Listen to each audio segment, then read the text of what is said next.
Ketika saya membeli rumah, ibu mertua punya uang 2 miliar, tetapi tidak mau meminjamkan sepeser pun. Begitu saya menerima kunci rumah baru, beliau langsung datang membawa koper dan menuntut untuk tinggal bersama. Saya menjawab, silakan angkat kaki dari rumah saya. Hari ketika saya memegang kunci dan melangkah masuk ke rumah baru, hati saya tidak dipenuhi kebahagiaan murni seperti yang saya bayangkan. Ada sesuatu yang mengganjal di dada. Campuran antara lega karena akhirnya bisa meraih sesuatu yang telah saya perjuangkan selama bertahun-tahun dan lelah karena bulan-bulan sebelumnya terasa seperti menguliti diri saya sendiri lapis demi lapis untuk membayarnya. Saya bahkan belum sempat meletakkan tas. Belum sempat duduk untuk mengambil napas dengan tenang. Ketika dari luar gerbang terdengar suara roda koper yang diseret di atas paving block. Seret, seret, seret. Suaranya teratur, namun begitu nyaring dan mengganggu. Saya menoleh dan dalam sekejap seluruh tubuh saya membeku. Ibu mertua saya, Ibu Ratna berdiri tepat di depan gerbang mengenakan setelan merah menyala seperti akan pergi ke pesta. Satu tangan menarik koper besar yang ukurannya hampir separuh badannya. Tangan yang lain menjinjing tas tangan yang menggembung penuh. Di belakangnya adik ipar saya, Dewi memeluk 2 kardus besar. Berjalan sambil matanya menyapu sekeliling seolah sedang pindah ke tempat yang sudah lama menjadi miliknya. Belum sempat saya membuka mulut. Ibu mertua sudah melenggang masuk ke dalam rumah tanpa bertanya, tanpa memberi selamat, dan tanpa menunggu saya persilakan. Beliau berjalan mengitari ruang tamu, matanya bergerak dari langit-langit ke lantai. Dari set sofa keraktif lalu berhenti di jendela yang menghadap ke balkon. Beliau mengangguk-angguk lalu mengucapkan sebuah kalimat dengan sangat alami. Seolah hal ini sudah ditakdirkan. Rumah ini lumayan juga, mulai sekarang ibu tinggal di kamar yang ada balkonnya. Ya. Orang tua harus di tempat yang sirkulasi udaranya bagus. Saya berdiri di sana, tangan saya masih memegang gantungan kunci. Rasanya seperti disiram air es dari ujung kepala hingga ujung kaki. Saya tidak percaya dengan apa yang baru saja saya dengar. Rumah ini saya harus menjual motor kesayangan saya. Memangkas hampir semua pengeluaran pribadi dan begadang sampai jam atau pagi untuk bekerja tambahan demi bisa membelinya. Bulan-bulan penuh perjuangan itu mengajukan KPR ke bank. Menghitung setiap rupiah. Tidak ada satupun dari keluarga suami yang mendampingi saya. Tapi hari ini mereka masuk dan berbicara seolah ini adalah rumah mereka sejak awal. Suami saya, Mas Bayu, berdiri di samping saya. Wajahnya sedikit canggung, tapi sama sekali tidak ada niat untuk menghentikan ibunya. Dia tersenyum kaku, suaranya melembut seolah ingin menenangkan. Ibu kan sayang sama kita, mau kesini untuk bantu-bantu saja, Dik. Kalimat itu seperti menyiram bensin ke api yang sudah menyala di dalam diri saya. Saya menatap koper yang tergeletak di tengah ruang tamu, melihat cara mereka berjalan di dalam rumah saya, seolah sudah sangat akrab. Dan saya sadar, rumah ini bahkan belum sempat terasa hangat, sudah ada yang ingin merebutnya. Saya menarik napas dalam-dalam, menjaga suara setenang mungkin, lalu bertanya langsung, Ibu, bawa barang-barang ke sini untuk apa? Ibu mertua menoleh ke arah saya seolah melihat anak kecil yang menanyakan hal yang sudah jelas. Suaranya datar hingga terasa dingin. Ya. Untuk tinggal bersamalah. Rumah ini kan anakku juga ikut andil. Saya ibunya, wajar kalau saya tinggal di sini. Belum sempat saya menjawab, Dewi sudah menyela. Suaranya sinis. Kakak ini seolah-olah beli rumah ini sendirian saja. Mas Bayu kan juga anak di rumah ini. Ibu mau tinggal di sini? Memangnya salah? Saya berdiri di sana memandangi mereka satu persatu, melihat cara mereka bicara, cara mereka berdiri di dalam rumah saya tanpa sedikit pun rasa canggung. Di kepala saya terbayang dengan sangat jelas hari ketika saya duduk di hadapan Ibu Ratna dengan suara lembut meminta untuk meminjam sejumlah uang agar bisa membayar uang muka rumah ini tepat waktu. Saat itu beliau punya R2 miliar. Saya tidak meminta. Saya hanya meminjam dengan surat perjanjian dan batas waktu yang jelas. Tapi beliau menatap saya tersenyum sinis lalu mengucapkan kalimat yang sampai sekarang masih saya ingat setiap katanya. Uang ibu ini untuk hari tua, bukan untuk dipinjamkan ke orang lain. Orang lain, ternyata di matanya saya tidak pernah dianggap sebagai keluarga. Rasa sesak naik hingga ke tenggorokan membuat tangan saya sedikit gemetar. Tapi entah kenapa, suara saya justru menjadi sangat dingin. Saya melangkah ke meja, meletakkan gantungan kunci itu. Suara logam yang beradu dengan permukaan kayu terdengar sangat jelas di tengah keheningan. Saya menatap lurus ke arahnya, mengucapkan setiap kata dengan perlahan. Waktu saya butuh. Ibu punya 2 miliar tapi tidak mau meminjamkan spacer pun? Sekarang saya baru terima kunci rumah. Ibu datang bawa koper menuntut untuk tinggal. Saya berhenti sejenak lalu melanjutkan. Suara saya tidak meninggi tapi cukup untuk didengar semua orang di ruangan itu. Maaf, silakan ibu angkat kaki dari rumah saya. Suasana di ruangan itu seakan tercekik. Suami saya melotot, mulutnya terenganga tapi tidak bisa berkata apa-apa. Dewi terperangah seolah tidak percaya saya berani mengatakan itu. Sementara Ibu Ratna, wajahnya membiru, matanya berubah dari kaget menjadi marah, lalu perlahan menjadi sesuatu yang sangat menakutkan. Selama bertahun-tahun menjadi menantu, belum pernah saya berbicara seperti ini padanya. Saya pernah bersabar, pernah mengalah, pernah berkata pada diri sendiri untuk tidak ambil pusing demi menjaga apa yang disebut keluarga. Tapi di saat ini berdiri di dalam rumah yang saya dapatkan dengan jerih payah saya sendiri, melihat orang-orang yang tidak pernah membantu spacer pun dengan seenaknya masuk untuk merebut tempat. Saya tahu jika saya masih mengalah, saya akan kehilangan segalanya.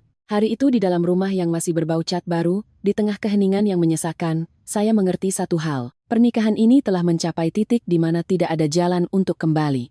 Dan kalimat yang baru saja saya ucapkan bukanlah akhir, melainkan awal dari serangkaian peristiwa yang bahkan mereka sendiri tidak akan pernah menduga. Berdiri di tengah rumah baru yang masih berbau cat, mendengar kalimat yang baru saja keluar dari mulut saya dengan begitu dingin hingga saya sendiri merasa asing. Saya tiba-tiba teringat masa lalu.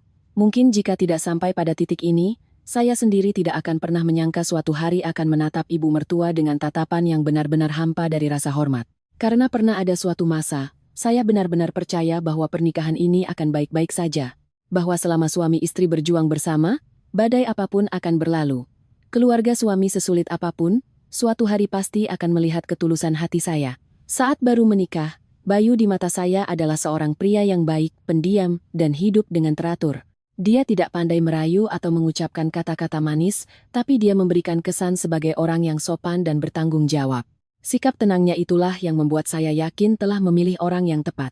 Saya pernah berpikir kebahagiaan seorang wanita bukan diukur dari seberapa kaya suaminya, melainkan dari apakah ia mendapatkan pria yang bertanggung jawab dan memikirkan keluarga. Saat itu, saya percaya Bayu adalah orang seperti itu. Beberapa tahun pertama setelah menikah, kami menyewa sebuah rumah kontrakan kecil di sebuah gang yang tenang. Rumahnya sempit, pengap saat musim panas dan dindingnya lembab saat musim hujan. Tapi masa-masa itu tetap terasa hangat bagi saya. Saya bekerja di sebuah perusahaan furnitur. Pekerjaannya sibuk dan penuh tekanan, tapi penghasilan saya lebih stabil daripada suami.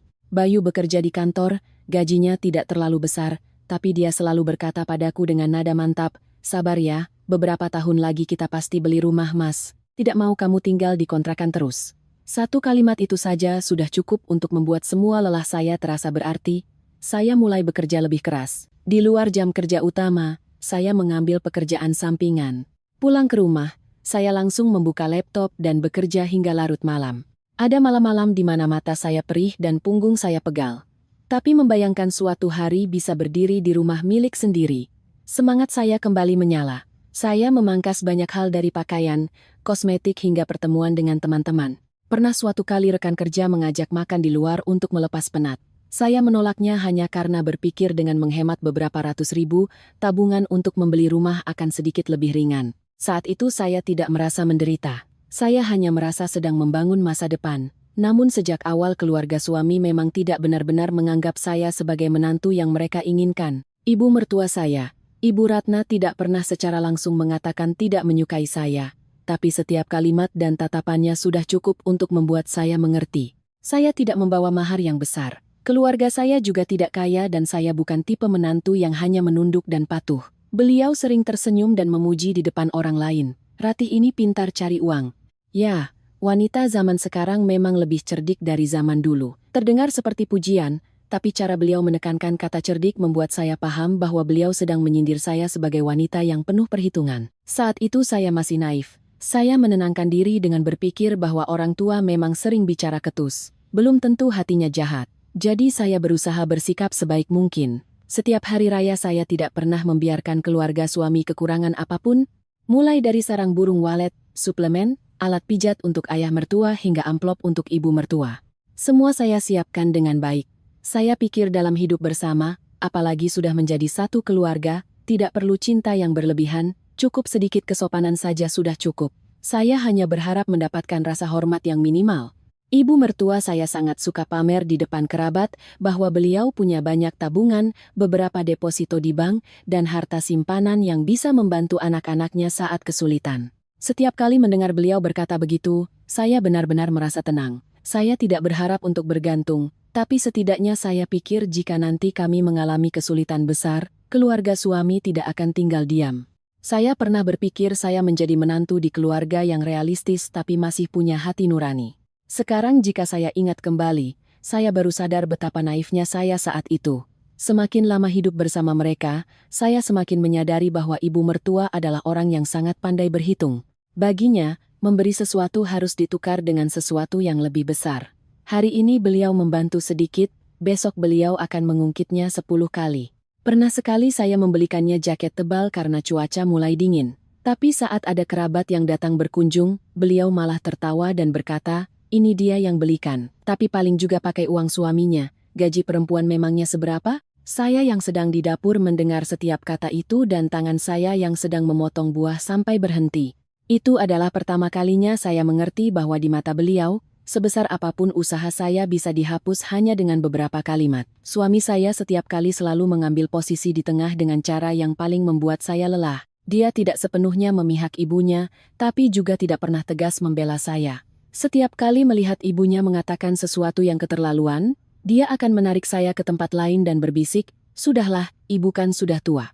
Bicaranya begitu, tapi tidak ada maksud apa-apa. Kalimat itu sering sekali dia ucapkan. Sampai akhirnya setiap kali mendengarnya, saya tidak lagi merasa ditenangkan, melainkan merasa seperti diminta untuk terus menelan amarah. Meskipun begitu, saat itu saya masih berusaha mempertahankan keluarga. Saya pikir ibu mertua yang sulit adalah hal biasa. Selama kami sebagai suami istri masih sejalan, semuanya masih bisa diperbaiki. Saya menaruh harapan pada rumah masa depan sebagai jalan keluar. Saya percaya jika punya ruang sendiri, punya pintu yang bisa ditutup, maka gesekan dengan keluarga suami akan berkurang. Pernikahan saya akan lebih mudah. Dan Bayu juga akan lebih dewasa jika sudah punya rumah yang dibangun berdua. Sejak saat itu, saya mulai membuat tabungan untuk rumah sejak dini, membaginya dengan sangat ketat. Uang kebutuhan sehari-hari, uang tabungan, dana darurat, dan cicilan masa depan semua saya catat dengan jelas. Ada bulan-bulan di mana saya pulang kerja larut, lapar sekali, tapi hanya makan bubur instan agar hemat. Sementara itu, hadiah untuk keluarga suami tidak pernah berani saya kurangi. Saya berhemat untuk diri sendiri, tapi boros untuk keluarga suami hanya karena takut dianggap perhitungan. Saat itu saya tidak menyangka justru rumah itulah yang nantinya menjadi pemicu, terungkapnya keserakahan mereka lapis demi lapis. Dan justru karena saya pernah begitu serius menjaga pernikahan ini, maka ketika ditusuk dari belakang oleh mereka, rasa sakitnya begitu mendalam. Jika bagian awal pernikahan saya adalah harapan yang masih cukup kuat untuk membuat saya bertahan, maka bulan-bulan setelahnya terasa seperti tetesan air yang terus-menerus jatuh ke atas batu. Tidak berisik, tapi cukup untuk mengikis hati. Konflik antara saya dan keluarga suami tidak dimulai dari pertengkaran hebat, itu datang dari hal-hal kecil. Begitu kecil hingga jika saya ceritakan pada orang lain, mungkin mereka akan bilang saya terlalu sensitif. Tapi hanya orang yang mengalaminya yang mengerti. Ada hal-hal yang tidak langsung menyakitkan, tapi terus berulang. Berulang sampai suatu hari, saya tidak tahu lagi apakah saya ini menantu atau dompet bagi seluruh keluarga. Saya mulai menyadarinya dari setiap kali keluarga suami punya acara. Setiap kali ada yang butuh uang, orang pertama yang disebut selalu saya, bukan anak laki-laki mereka. Suatu hari di kantor, saya menerima telepon dari ibu mertua. Suaranya di seberang sana lebih manis dari biasanya, terdengar seperti sedang bertanya kabar baik-baik. Beliau berkata, Dewi ingin ganti ponsel baru karena yang lama kameranya buram, malu kalau dipakai bergaul. Lalu beliau merendahkan suaranya seolah meminta bantuan kecil. Kamu kan punya uang, bantu adikmu sedikit. Dia kan masih muda, harus punya ponsel yang bagus biar tidak kalah dari teman-temannya. Saya terdiam beberapa detik. Cara beliau meminta selalu seperti itu. Kata-katanya lembut, tapi nadanya seolah itu adalah tugas yang memang seharusnya menjadi tanggung jawab saya. Di lain waktu, ayah mertua saya sakit punggung dan menjalani beberapa sesi akupunktur. Wajar jika orang tua sakit. Saya tidak pernah pelit untuk urusan pengobatan orang tua dari kedua belah pihak. Tapi cara ibu mertua menyampaikan masalahnya yang membuat saya sedih, beliau tidak mengatakan, bapakmu perlu berobat. Kami sedang tidak ada uang, melainkan langsung menelepon saya dan berkata, kamu siapkan uang, ya. bapakmu harus ikut paket terapi. Sepulang kerja, saya langsung mampir dan memberikan uangnya malam itu juga. Beliau menerimanya dengan sangat cepat, melipat amplop itu dan memasukkannya ke saku seolah itu adalah hal yang wajar, tidak ada ucapan terima kasih, tidak ada kalimat, biar ibu catat dulu. Sebaliknya, beliau malah tertawa di depan ayah mertua. Harta menantukan harta anakku juga tidak perlu sungkan. Kalimat itu terdengar akrab, tapi membuat punggung saya merinding.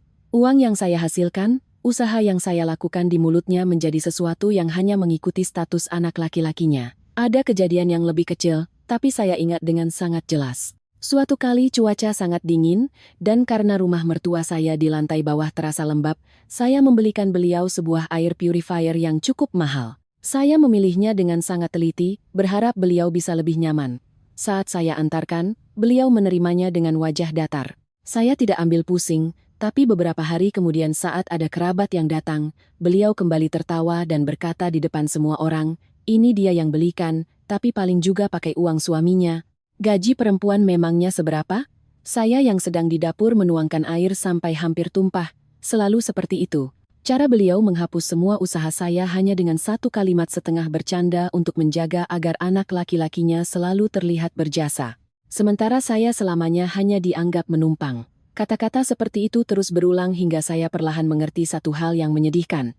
Di mata ibu mertua, semua yang saya lakukan bisa dianggap remeh. Jika saya memberi, itu adalah kewajiban. Jika saya berbuat, itu adalah hal yang wajar.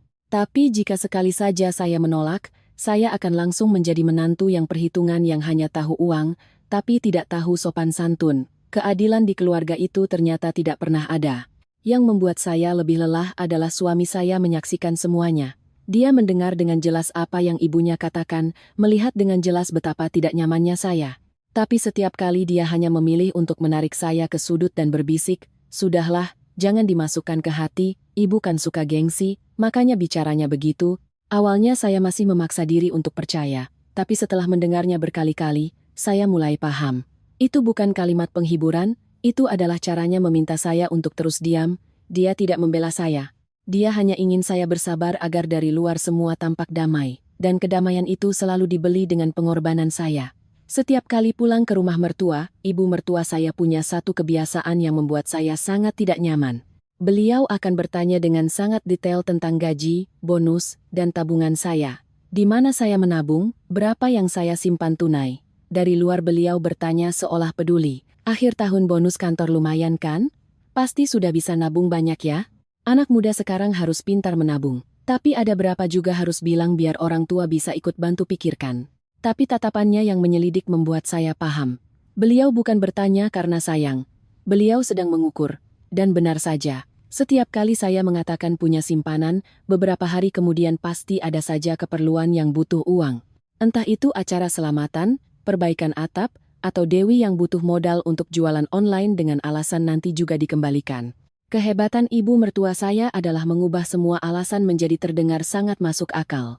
Beliau tidak merampas, tidak meminta langsung. Tapi selangkah demi selangkah, beliau mendorong saya ke posisi yang sulit untuk menolak. Dan jika saya ragu-ragu, wajahnya akan langsung masam.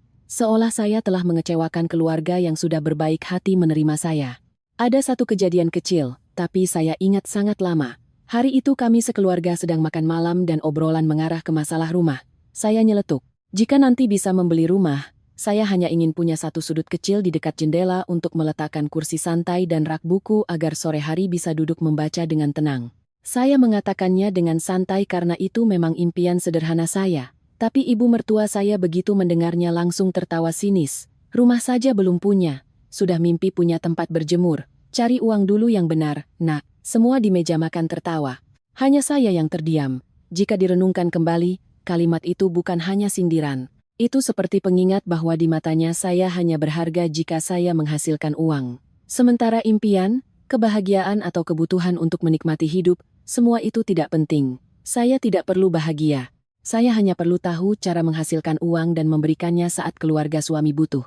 Sejak kejadian-kejadian itu, hati saya mulai terasa sesak. Saya tetap menjaga sopan santun, tetap memberikan hadiah, dan tidak membiarkan siapapun bisa menyalahkan saya. Tapi saya tidak lagi menatap ibu mertua dengan kepercayaan seperti dulu. Saya juga mulai melihat dengan jelas kelemahan suami saya. Kelemahan yang semakin lama semakin membuat seorang istri kehilangan sandaran. Meskipun begitu, saat itu saya masih mencoba percaya bahwa segalanya bisa berubah. Saya pikir mungkin karena kami belum punya rumah sendiri, gesekan menjadi lebih sering terjadi. Karena masih bergantung pada hubungan di sekitar, saya jadi sering terseret ke dalam masalah seperti ini.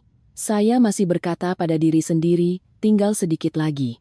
Begitu bisa membeli rumah, menutup pintu, dan menjalani hidup sendiri, segalanya akan berbeda. Keyakinan itulah yang membuat saya terus berjalan, sebelum saya sadar bahwa saya sudah salah sejak awal. Justru karena masih memegang keyakinan naif itulah. Maka ketika kesempatan untuk membeli rumah benar-benar datang, saya pikir ini akan menjadi titik balik bagi pernikahan kami. Setelah bertahun-tahun menabung, akhirnya saya menemukan sebuah rumah yang sesuai dengan keinginan saya. Tidak terlalu besar juga tidak mewah. Tapi lokasinya sangat bagus, aksesnya mudah dan surat-suratnya lengkap. Yang terpenting harganya masih terjangkau jika saya menggabungkan semua tabungan dan mengambil KPR. Bagi orang lain itu hanya sebuah rumah. Tapi bagi saya saat itu adalah mimpi yang telah saya bayar dengan menahan lapar, menahan keinginan dan begadang selama bertahun-tahun. Saya membawa semua dokumennya pulang, menghitung setiap rincian dengan teliti. Tabungan saya sudah cukup untuk sebagian besar. Bank juga bisa membantu sebagian. Tapi untuk bisa membayar uang muka dengan cepat, saya masih kekurangan sejumlah dana. Tidak terlalu besar hingga mustahil dicari, tapi juga tidak kecil hingga bisa didapatkan dalam sehari 2 hari. Saya berpikir keras selama beberapa hari. Saya tidak mau meminjam dari pinjaman online karena bunganya tinggi juga tidak mau merepotkan teman-teman.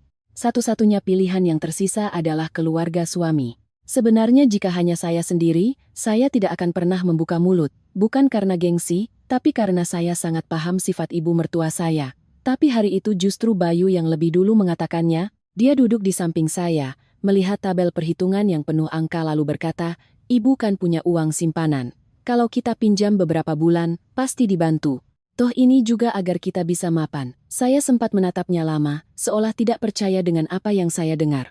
Melihat saya ragu, dia menambahkan, "Kamu jangan terlalu berpikir negatif. Kita kan pinjam, bukan minta. Ibu itu keluarga kita.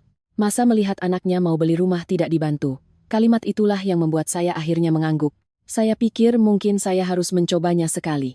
Lagi pula, ini bukan untuk kesenangan saya pribadi. Membeli rumah adalah agar kami punya tempat tinggal yang layak, tidak lagi harus berpindah-pindah kontrakan. Saya bahkan berkata pada diri sendiri, mungkin ini juga kesempatan agar ibu mertua melihat saya dengan cara yang berbeda, tidak lagi menganggap saya sebagai orang luar. Hari itu saat berkunjung ke rumah mertua, saya sengaja membawa buah tangan. Setibanya di sana, saya duduk dengan sopan, berbicara perlahan, memilih kata-kata agar tidak terdengar lancang. Saya menjelaskan dengan rinci bahwa ini adalah pinjaman sementara untuk membayar uang muka. Waktunya hanya beberapa bulan. Saya bersedia membuat surat perjanjian utang lengkap dengan tanggal pengembalian. Bahkan jika beliau mau, saya akan memberikan bunga yang lebih tinggi dari bunga bank. Saya berbicara dengan sangat jelas karena saya ingin mereka paham bahwa saya datang sebagai peminjam yang bertanggung jawab, bukan pengemis. Awalnya Ibu Ratna hanya mendengarkan sambil mengetuk-netukkan jarinya di sandaran kursi, wajahnya datar. Tapi semakin lama raut wajahnya berubah.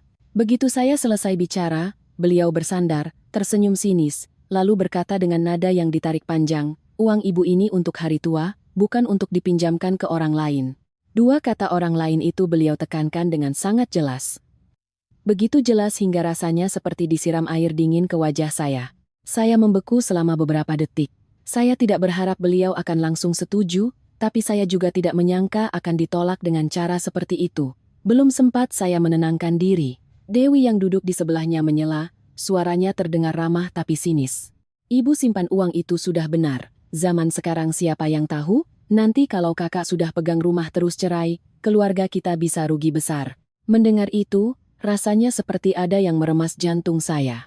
Saya tidak pernah mengambil sepeser pun dari keluarga ini, juga tidak pernah melakukan apapun yang membuat mereka harus curiga sampai sejauh itu, tapi di mata mereka, saya sudah diperhitungkan sebagai seseorang yang siap membawa kabur aset. Saya menoleh ke arah suami saya, bukan untuk meminta bantuan, tapi berharap setidaknya dia akan mengatakan sesuatu yang masuk akal.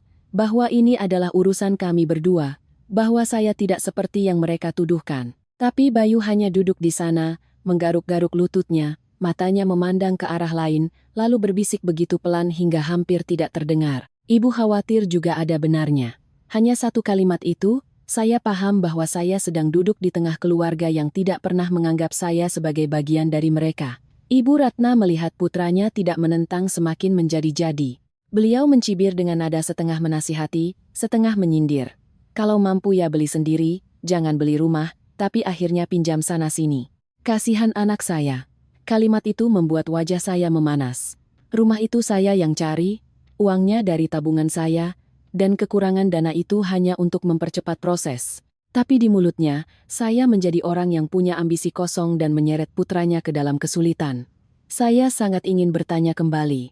Ingin bertanya saat saya memberikan uang untuk pengobatan, untuk acara keluarga, dan berbagai keperluan lainnya.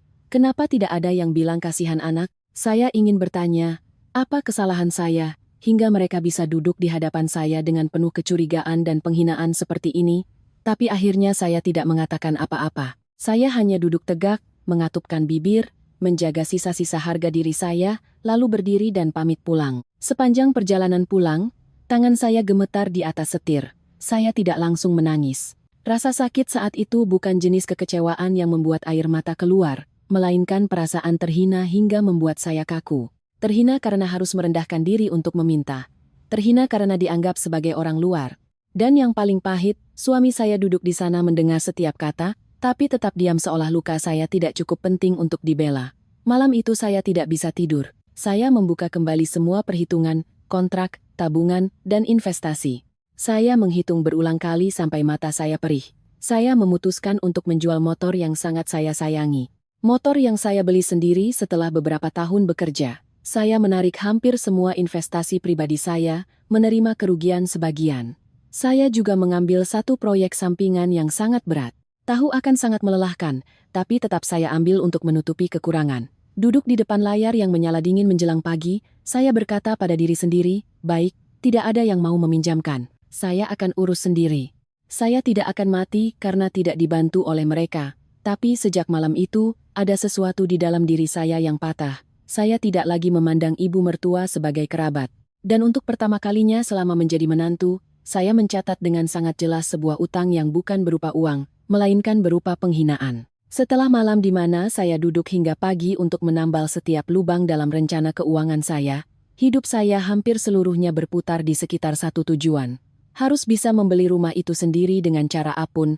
Saya menjual motor kesayangan saya, memotong semua pengeluaran yang tidak perlu, dan mengambil pekerjaan tambahan.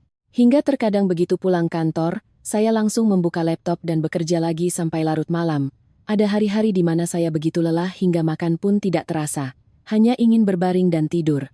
Tapi begitu teringat bahwa rumah itu bisa jatuh ke tangan orang lain jika saya terlambat, saya kembali memaksakan diri untuk duduk. Bulan-bulan itu saya hampir kehabisan tenaga, tapi akhirnya semuanya cukup. Saat menandatangani akad jual beli, tangan saya gemetar. Bukan karena takut, tapi karena begitu banyak emosi yang meluap di dalam hati. Ada rasa senang, sedih, lega, dan pahit sekaligus. Seharusnya ini menjadi hari bahagia bagi kami berdua hasil dari kerja keras bersama, selama bertahun-tahun. Tapi saat itu saya sangat sadar bahwa rumah ini adalah sesuatu yang saya raih sendiri setelah melewati begitu banyak kelelahan. Pria di samping saya secara status adalah suami, tapi dalam perjalanan ini, sebagian besar waktu saya berjalan sendirian. Meskipun begitu, saya masih mencoba agar segalanya tidak menjadi terlalu buruk. Saya tidak ingin karena masalah uang, keluarga menjadi tempat yang penuh perhitungan. Jadi setelah semua urusan selesai, saya tetap memberitahu keluarga suami. Saya pikir meskipun Ibu Ratna tidak meminjamkan uang, meskipun saya sudah sedikit banyak tahu sifatnya, setidaknya mendengar anak dan menantunya berhasil membeli rumah. Sebagai orang tua seharusnya ada ucapan selamat. Saya tidak berharap mereka ikut bahagia. Saya hanya berharap sedikit kesopanan agar saya masih bisa percaya bahwa segalanya belum separah itu, tapi saya salah. Hari itu saya membawa buah tangan ke rumah mertua. Begitu masuk, saya melihat Ibu Ratna duduk di ruang tamu, memegang cangkir teh. Santai seperti biasa. Saya baru saja duduk dan belum selesai berkata, "Bu, kami sudah berhasil beli rumah." Beliau sudah mengangkat kepala dan bertanya. Tanpa ucapan selamat, tanpa bertanya betapa lelahnya saya.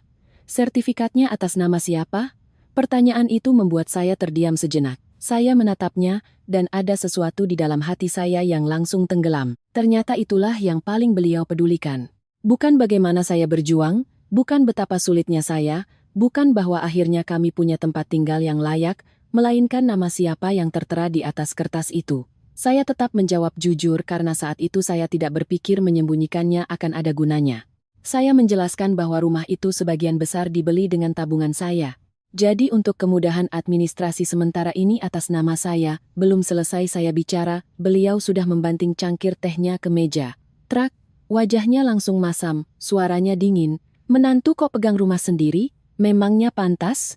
Saya terdiam, tidak tahu harus menjawab apa. Dewi yang duduk di dekatnya tertawa sinis. Tawa yang hanya dengan mendengarnya saja sudah terasa menghina. Dia berkata dengan nada ditarik panjang, katanya, beli untuk keluarga. Tapi akhirnya atas nama sendiri. Memang perempuan cerdik, tenggorokan saya tercekat. Berbulan-bulan saya memeras keringat untuk mendapatkan rumah itu. Bertahun-tahun saya bersabar di keluarga ini. Ternyata di mata mereka semua itu hanya disimpulkan dengan kata cerdik. Tidak ada yang bertanya apa yang harus saya korbankan, tidak ada yang melihat usaha saya. Semua hanya fokus pada bagaimana caranya agar apa yang baru saja saya miliki menjadi bagian dari hak mereka. Saat itulah Bayu angkat bicara, tapi bukan untuk membela saya. Dia menarik tangan saya ke dapur, merendahkan suaranya seolah sedang memberikan saran yang masuk akal. Bagaimana kalau nama Mas ditambahkan saja biar ibu tenang? Rumah kan milik kita berdua. Atas nama siapapun sama saja. Saya berbalik menatapnya. Sejenak saya benar-benar tidak percaya pria yang baru saja mengatakan itu adalah suami saya. Saya bertanya langsung. Waktu saya cari pinjaman, Mas tidak bisa bantu apa-apa. Waktu ibumu menolak, Mas juga diam. Sekarang setelah saya berhasil beli, kalian semua ribut soal nama. Wajahnya pucat. Tapi bukannya merasa malu, dia malah mengerutkan kening dan membentak. Kamu ini perhitungan sekali. Suami istri kok batasan-batasannya jelas sekali. Memangnya masih ada artinya? Saya mendengar itu rasanya ingin tertawa sekaligus miris. Ternyata saat saya berjuang sendirian itu wajar.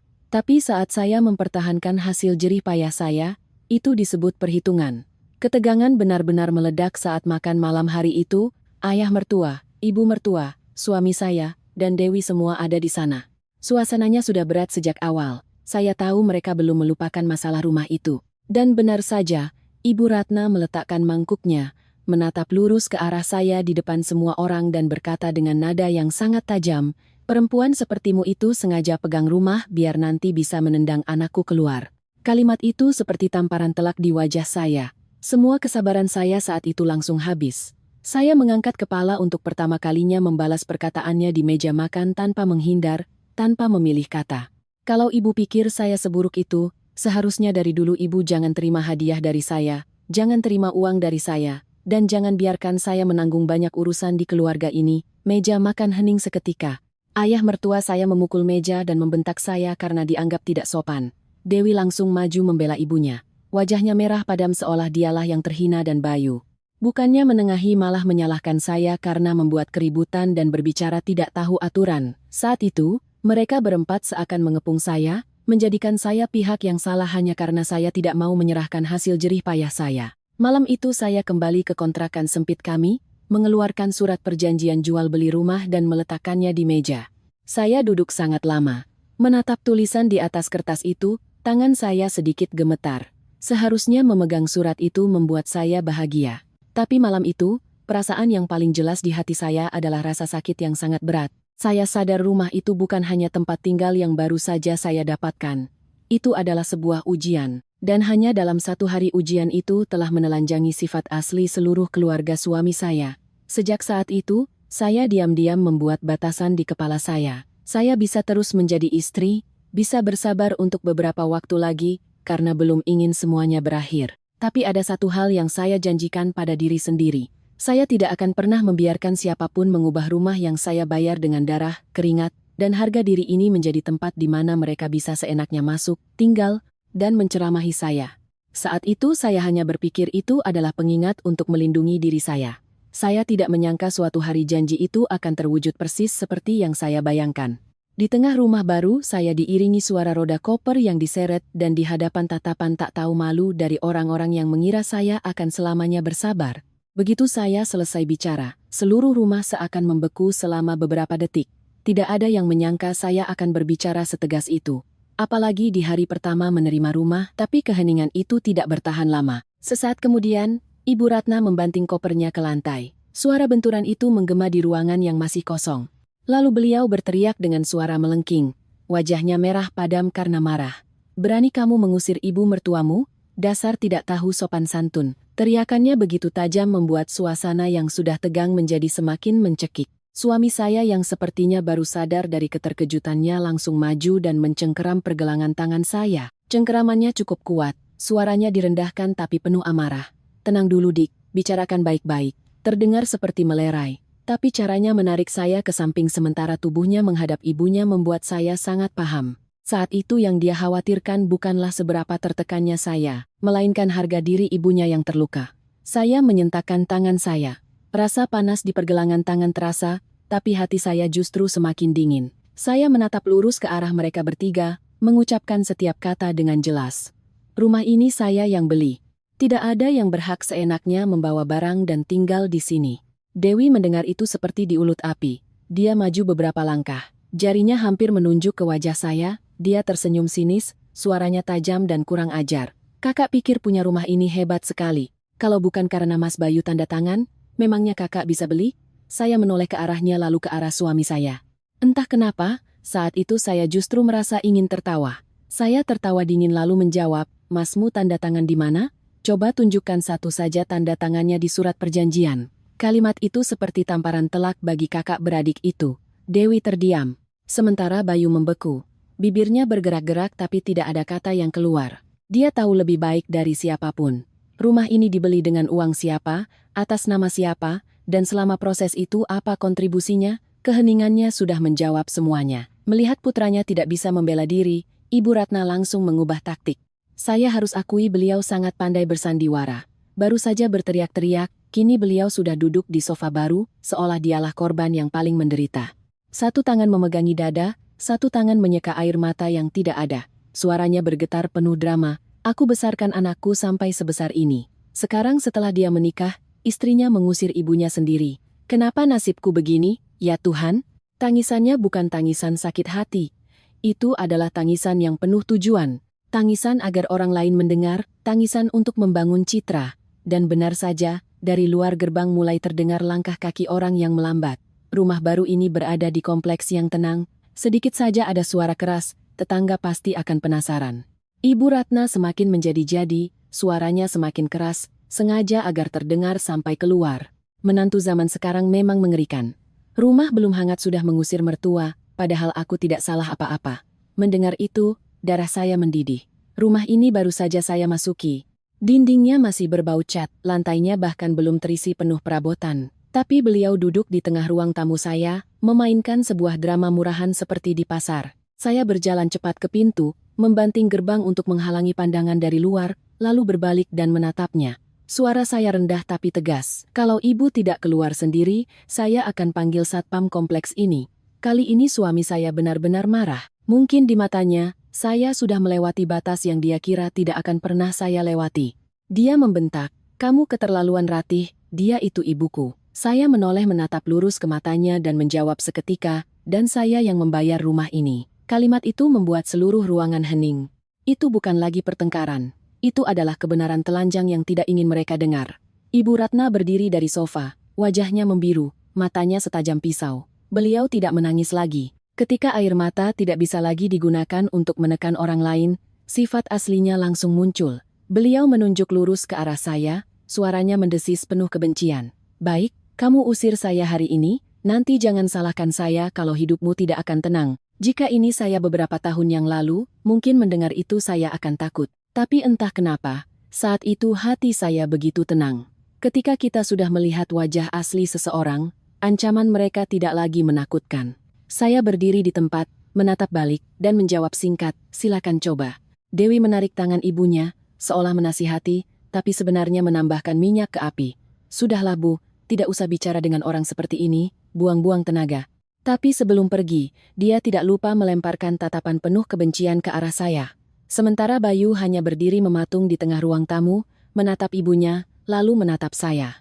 Wajahnya pucat karena marah sekaligus malu. Tapi rasa malunya bukan karena ibunya keterlaluan, melainkan karena untuk pertama kalinya, dia tidak bisa lagi menggunakan kalimat-kalimat penengahnya yang basi untuk memaksa saya mundur. Akhirnya Ibu Ratna menarik kopernya dan berbalik ke pintu. Suara roda koper yang diseret di atas keramik terdengar begitu mengganggu. Dewi memeluk dua kardusnya dan mengikuti di belakang, mulutnya masih mengumpat pelan.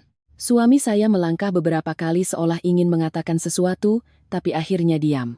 Saat mereka hampir sampai di gerbang, Ibu Ratna tiba-tiba berhenti. Beliau menoleh ke arah saya. Itu bukan lagi tatapan seorang ibu mertua yang diusir. Itu adalah tatapan seseorang yang umpannya direbut tepat di depan mata. Dalam tatapan itu ada amarah, rasa malu, kebencian, dan dendam yang sangat dalam yang saya tahu pasti tidak akan mudah beliau lupakan.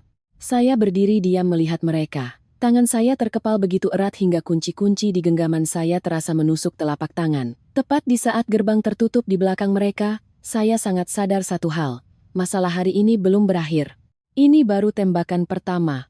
Dan wanita yang baru saja menyeret kopernya keluar dari rumah saya itu pasti tidak akan menyerah begitu saja. Gerbang baru saja tertutup di belakang mereka. Dan tidak butuh waktu lama bagi saya untuk sadar bahwa Ibu Ratna tidak akan pernah membiarkan masalah ini selesai begitu saja.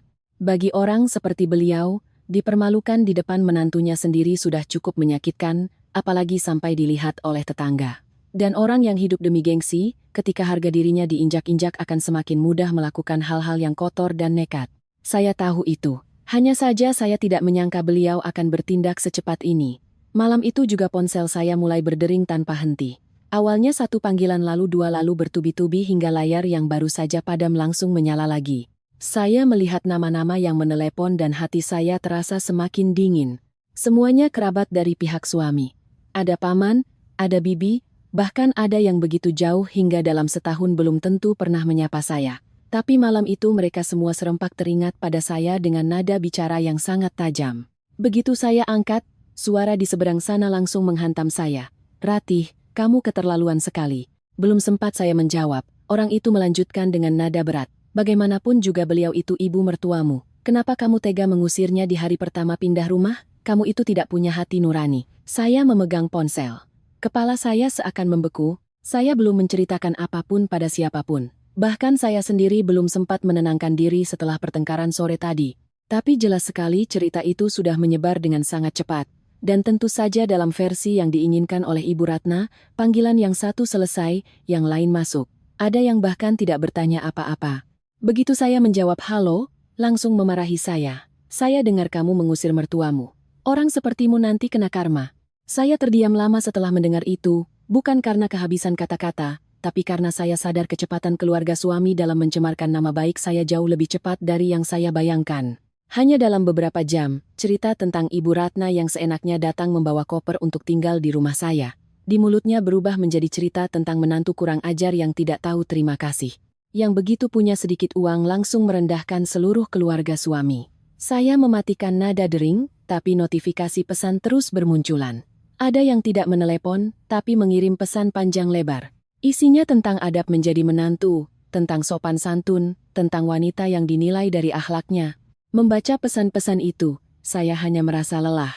Yang paling menggelikan di antara orang-orang yang sedang menceramahi saya tentang bagaimana menjadi menantu yang baik, ada yang bahkan tidak pernah sekalipun bertanya bagaimana kehidupan saya selama ini bersama keluarga suami. Mereka hanya perlu mendengar satu sisi cerita, dan yang bersalah otomatis adalah saya. Saya membuka grup keluarga pihak suami dan benar saja, Dewi sudah lebih dulu bertindak. Dia tidak menyebut nama saya, tapi mengunggah sebuah status sindiran tepat saat semua kerabat sedang online. Zaman sekarang, ada orang yang setelah menikah lupa dari mana asalnya. Punya rumah sedikit sudah merasa jadi ratu. Di bawahnya beberapa orang langsung ikut berkomentar. Ada yang mendecih, ada yang mengirim emoji marah, ada yang sengaja menulis komentar ambigu. "Hiduplah yang benar biar bisa jadi contoh untuk anak cucu." Saya menatap layar ponsel. Rasanya begitu muak dan dingin. Mereka tidak butuh kebenaran. Mereka hanya butuh sebuah cerita pedas untuk dijadikan bahan gosip. Yang paling menyakitkan adalah Bayu tahu semua itu. Dia ada di grup itu, melihat setiap komentar yang ditujukan pada saya, melihat bagaimana ibu dan adiknya menjadikan saya sebagai penjahat di depan seluruh keluarga. Tapi satu-satunya yang dia kirimkan pada saya hanyalah sebuah pesan singkat. "Sabar sedikit ya, jangan diperbesar masalahnya." Saya membaca pesan itu berulang kali lalu meneleponnya. Suara saya sangat tenang. Mas tidak lihat mereka sedang membuatku terlihat sangat buruk. Di seberang sana hening sejenak, lalu dia hanya menghela napas dan berkata, Biarkan saja dulu sampai semuanya tenang. Saya tertawa sinis.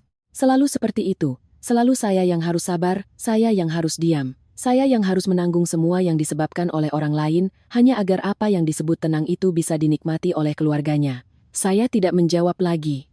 Saya mematikan telepon, meletakkannya di meja, dan duduk terdiam di rumah baru saya. Rumah yang jauh lebih luas dari kontrakan kami dulu, tapi malam itu terasa begitu kosong dan dingin. Saya pikir setelah menerima kunci rumah, hal pertama yang akan saya dapatkan adalah ketenangan. Ternyata begitu melangkah masuk, saya langsung dilemparkan ke tengah kekacauan yang diciptakan oleh keluarga suami saya sendiri. Keesokan paginya, saya bahkan belum selesai sarapan ketika di luar gerbang sudah terdengar suara ribut-ribut. Saya menyibak tirai dan dalam sekejap punggung saya terasa merinding. Ibu Ratna datang lagi, tapi kali ini tidak sendirian. Bersamanya ada 2 orang bibi, seorang paman yang dituakan dan juga Dewi. Mereka berdiri di depan gerbang rumah saya, tidak langsung berteriak. Tapi cara mereka berbaris sudah cukup untuk memberitahu seluruh kompleks bahwa ada masalah. Saya keluar dan membuka gerbang sedikit, tidak mempersilakan siapapun masuk. Begitu melihat saya, Ibu Ratna langsung meninggikan suaranya. Sengaja agar tetangga sekitar mendengar. Aku tidak akan masuk. Aku hanya datang untuk bertanya, rumah ini milik anakku atau milikmu sendiri? Kalimat itu membuat darah saya mendidih. Beliau tahu persis bagaimana status surat-suratnya, tapi tetap sengaja bertanya di depan umum, di depan kerabat dan tetangga untuk menanamkan kesan di kepala orang lain bahwa saya adalah menantu yang merebut harta suami. Saya membuka gerbang sedikit lagi, tapi tetap berdiri menghalangi jalan masuk. Suara saya tegas. Siapa yang punya bukti hak tinggal, silakan masuk. Kalau tidak, silakan berdiri di luar. Seorang paman yang dituakan mendengar itu langsung membentak. Jadi menantu kok bicaranya seperti itu? Cuma karena punya rumah saja sudah sombong, saya menoleh menatap lurus ke arah paman itu. Suara saya tidak meninggi, tapi setiap katanya jelas. Coba paman keluarkan uang untuk membeli rumah, lalu lihat apakah ada orang yang bisa seenaknya datang membawa koper dan menuntut untuk tinggal. Suasana semakin tegang, beberapa orang yang lewat melambatkan langkahnya. Saya melihat beberapa jendela di rumah sekitar sudah terbuka sedikit. Dewi berdiri di samping ibunya, menyilangkan tangan di dada. Bibirnya menyunggingkan senyum kemenangan. Jelas sekali dia sangat menikmati adegan di mana saya ditekan di depan umum seperti ini. Ibu Ratna terus memainkan perannya sebagai ibu mertua yang malang. Suaranya dibuat sedih dan cukup keras agar orang luar mengira saya adalah menantu yang tidak tahu berterima kasih. Tepat pada saat itu, dari rumah sebelah Bu Hesti, tetangga baru yang baru beberapa kali saya sapa keluar. Beliau tidak langsung melihat ke arah saya, hanya berdiri di halaman rumahnya, lalu berkata dengan suara lembut tapi tegas, urusan keluarga masing-masing selesaikan di dalam. Jangan membuat keributan yang mengganggu ketenangan kompleks. Kalimat itu tidak keras, tapi seperti rem yang sangat tepat waktu. Ibu Ratna terdiam sejenak. Mungkin beliau tidak menyangka di saat sedang berhasil membawa seluruh kerabat untuk menekan saya, justru ada orang luar yang ikut bicara. Karena dihentikan, beliau tidak bisa berbuat lebih banyak, tapi sebelum pergi, beliau berbalik menatap saya. Tatapan itu begitu penuh kebencian hingga saya masih mengingatnya dengan jelas sampai sekarang. Beliau berkata perlahan. Setiap kata seolah keluar dari sela-sela giginya. Kamu pegang saja rumah itu, kita lihat berapa lama kamu bisa mempertahankannya. Mendengar itu, saya tidak lagi merasa ini hanya sekadar drama karena harga diri yang terluka. Ini terdengar seperti sebuah ancaman yang penuh perhitungan. Dan saat berdiri di depan gerbang rumah saya sendiri, melihat mereka pergi, saya sangat sadar satu hal. Ibu Ratna tidak akan berhenti hanya dengan mencemarkan nama baik saya. Beliau sedang merencanakan sesuatu yang lain, sesuatu yang jauh lebih berbahaya. Kalimat Ibu Ratna terus terngiang di kepala saya sepanjang sore itu. Kita lihat berapa lama kamu bisa mempertahankannya. Jika hanya karena kesal diusir, beliau mungkin akan memaki-maki lalu selesai. Tapi tidak, nada dan tatapan matanya tidak seperti orang yang marah karena harga dirinya tersinggung. Itu seperti seseorang yang sudah mengincar sesuatu sejak lama, tapi tangannya keburu saya tepis sebelum sempat mengambilnya. Saya duduk sendirian di ruang tamu cukup lama. Menatap keluar jendela, hati saya tidak tenang. Sejak menerima kunci rumah, saya sudah terlalu lelah dengan drama, tangisan, dan pencemaran nama baik. Tapi semakin saya pikirkan, saya merasa semua ini tidak akan berhenti di situ. Jika hanya ingin menumpang, Ibu Ratna tidak akan langsung membawa koper dan kardus di hari pertama. Jika hanya ingin menekan saya, beliau tidak perlu terburu-buru membawa seluruh kerabat keesokan paginya. Semuanya terjadi terlalu cepat, terlalu tergesa-gesa, seolah mereka sedang panik karena sesuatu. Sore berikutnya, saya pergi keluar untuk mengurus beberapa perabotan yang masih kurang. Saat keluar dari toko, saya tidak sengaja bertemu dengan Mas Danang, agen properti yang dulu membantu saya menemukan rumah ini. Dia lebih dulu mengenali saya, tersenyum, dan menanyakan sebuah pertanyaan yang terdengar biasa, tapi langsung menarik perhatian saya. "Bu Ratih, apa kabar?" Beberapa waktu lalu, ada dari pihak keluarga suami ibu yang bertanya cukup detail tentang rumah ini. Saya berhenti di tempat parkir. Tangan saya yang memegang map terkepal tanpa sadar. Saya menatap Mas Danang dan bertanya perlahan, "Siapa yang bertanya?" Dia sedikit ragu, mungkin takut tidak sopan, tapi akhirnya menjawab, "Beberapa hari sebelum ibu serah terima kunci, ada seorang ibu-ibu dan seorang pria datang menemui saya. Saya kenal mereka karena sebelumnya pernah melihat mereka di sekitar lokasi saat ibu sedang melihat-lihat rumah." Mendengar itu, punggung saya terasa dingin. Tanpa perlu dijelaskan, saya tahu siapa ibu-ibu dan pria itu. Saya mencoba menjaga suara saya tetap normal dan bertanya lagi, "Mereka bertanya apa?" Mas Danang menggaruk kepalanya lalu berkata lebih pelan, "Mereka bertanya tentang surat-surat rumah, status kepemilikan, dan kalau nanti mau menambahkan nama orang lain di sertifikat, prosedurnya bagaimana?" Saya kira keluarga sudah sepakat, jadi saya hanya jelaskan secara umum. Saya membeku selama beberapa detik. Semua suara di sekitar saya seakan menjauh. Jadi kedatangan Ibu Ratna dengan koper itu bukan tindakan impulsif, apalagi karena marah sesaat setelah saya menolak usulan nama bersama sebelumnya. Mereka sudah mencari tahu, sudah bertanya, sudah merencanakan. Drama membawa koper itu hanyalah langkah selanjutnya dari sebuah rencana yang sudah disiapkan. Belum sempat saya menelan rasa dingin itu, Mas Danang menambahkan satu kalimat lagi yang membuat tangan saya kaku. Mereka juga bertanya, kalau pemilik mau menjual cepat, apa ada cara yang lebih praktis? Saya merasa aneh, jadi saya hanya bilang itu tergantung keputusan pemilik. Saya menatap lurus ke arahnya, di kepala saya seutas tali seakan putus. Menambahkan nama, menjual cepat. Mereka bukan hanya ingin menumpang. Mereka sedang mencari jalan untuk melangkah lebih jauh, jauh lebih jauh. Saya berterima kasih pada Mas Danang. Mencoba bersikap wajar, tapi saat berbalik, kaki saya terasa berat. Sepanjang perjalanan pulang, pikiran saya kacau. Jika hanya keserakahan biasa, Ibu Ratna akan menargetkan untuk tinggal bersama dan menekan saya perlahan-lahan. Tapi jika sudah bertanya soal penjualan, artinya mereka butuh uang, sangat butuh. Dan ketika seseorang terdesak butuh uang, mereka akan melakukan hal-hal yang jauh lebih nekat. Malam itu, saya duduk di dalam mobil cukup lama sebelum masuk ke rumah. Saya mencoba mengingat kembali setiap detail, setiap kata, setiap ekspresi dari ibu mertua, suami, dan Dewi belakangan ini semuanya tiba-tiba terhubung menjadi satu garis yang sangat jelas. Ketergesa-gesaan, agresi, cara mereka tidak peduli malu untuk datang membuat keributan berulang kali. Cara Ibu Ratna langsung marah begitu tahu rumah itu atas nama saya. Semua itu bukan lagi sekadar masalah harga diri. Saya mulai mencari tahu dari seorang kenalan lama suami saya. Seseorang yang pernah beberapa kali satu meja dengan kami sehingga tahu sedikit tentang keluarga mereka. Awalnya dia menghindar, hanya menyuruh saya untuk tidak percaya gosip. Tapi mungkin karena mendengar suara saya yang begitu tenang dan yakin, akhirnya dia berbisik di telepon. "Kakak benar-benar tidak tahu. Dewi sudah menggadaikan rumah lama ibu beberapa bulan lalu. Dia ikut investasi bodong, sekarang rugi besar dan yang meminjamkan uang sudah menagih terus." Saya memegang ponsel, telapak tangan saya berkeringat. Saya bertanya lagi, suara saya terdengar asing. "Rumah lama ibu digadaikan." Di seberang sana terdengar helaan napas. "Iya, mereka rahasiakan. Mungkin takut kakak tahu. Katanya juga ada pinjaman lain dari luar. Sekarang mereka benar-benar terdesak." Saya terdiam sangat lama setelah telepon itu ditutup. Ternyata uang miliar yang dulu itu, uang yang Ibu Ratna simpan rapat-rapat dan tidak mau meminjamkan sepeser pun pada saya, sebenarnya sudah tidak utuh lagi. Beliau menyimpannya bukan karena bijaksana, beliau menyimpannya untuk diam-diam menutupi perjudian investasi putrinya. Beliau menolak saya bukan karena takut saya tidak bisa mengembalikan, bukan pula karena khawatir akan hari tuanya seperti yang beliau katakan. Sederhana saja, saya bukan prioritasnya. Uang beliau adalah untuk menyelamatkan putrinya. Sementara saya mau berjuang seperti apapun tidak jadi masalah.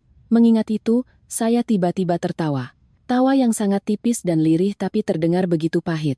Selama ini saya membawa luka karena dianggap orang luar, karena direndahkan, karena dicurigai. Saya pikir setidaknya saya disingkirkan bukan karena saya tidak mampu, tapi karena sejak awal beliau tidak pernah berniat memberikan sedikit pun kebaikan pada saya. Beliau menyimpan semua yang terbaik untuk putrinya. Lalu ketika semuanya hancur, beliau berbalik dan siap menelan rumah saya sebagai pelampung penyelamat. Saya bersandar di kursi, menatap langit-langit mobil sangat lama. Di hati saya saat itu bukan lagi rasa sedih seperti dulu, rasanya lebih dingin, lebih sadar dan lebih tajam. Semua kepingan terakhir telah menyatu. Ibu mertua saya bukan hanya ingin menumpang, beliau perlu mengubah rumah ini menjadi sesuatu untuk dipegang, untuk diputar, untuk menutupi lubang yang telah beliau dan putrinya gali.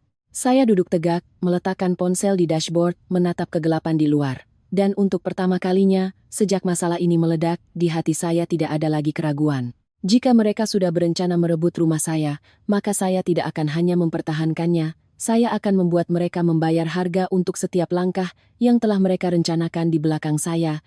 Setelah malam saya mengetahui kebenaran tentang rumah lama ibu mertua yang digadaikan, saya tidak lagi merasa marah membabi buta.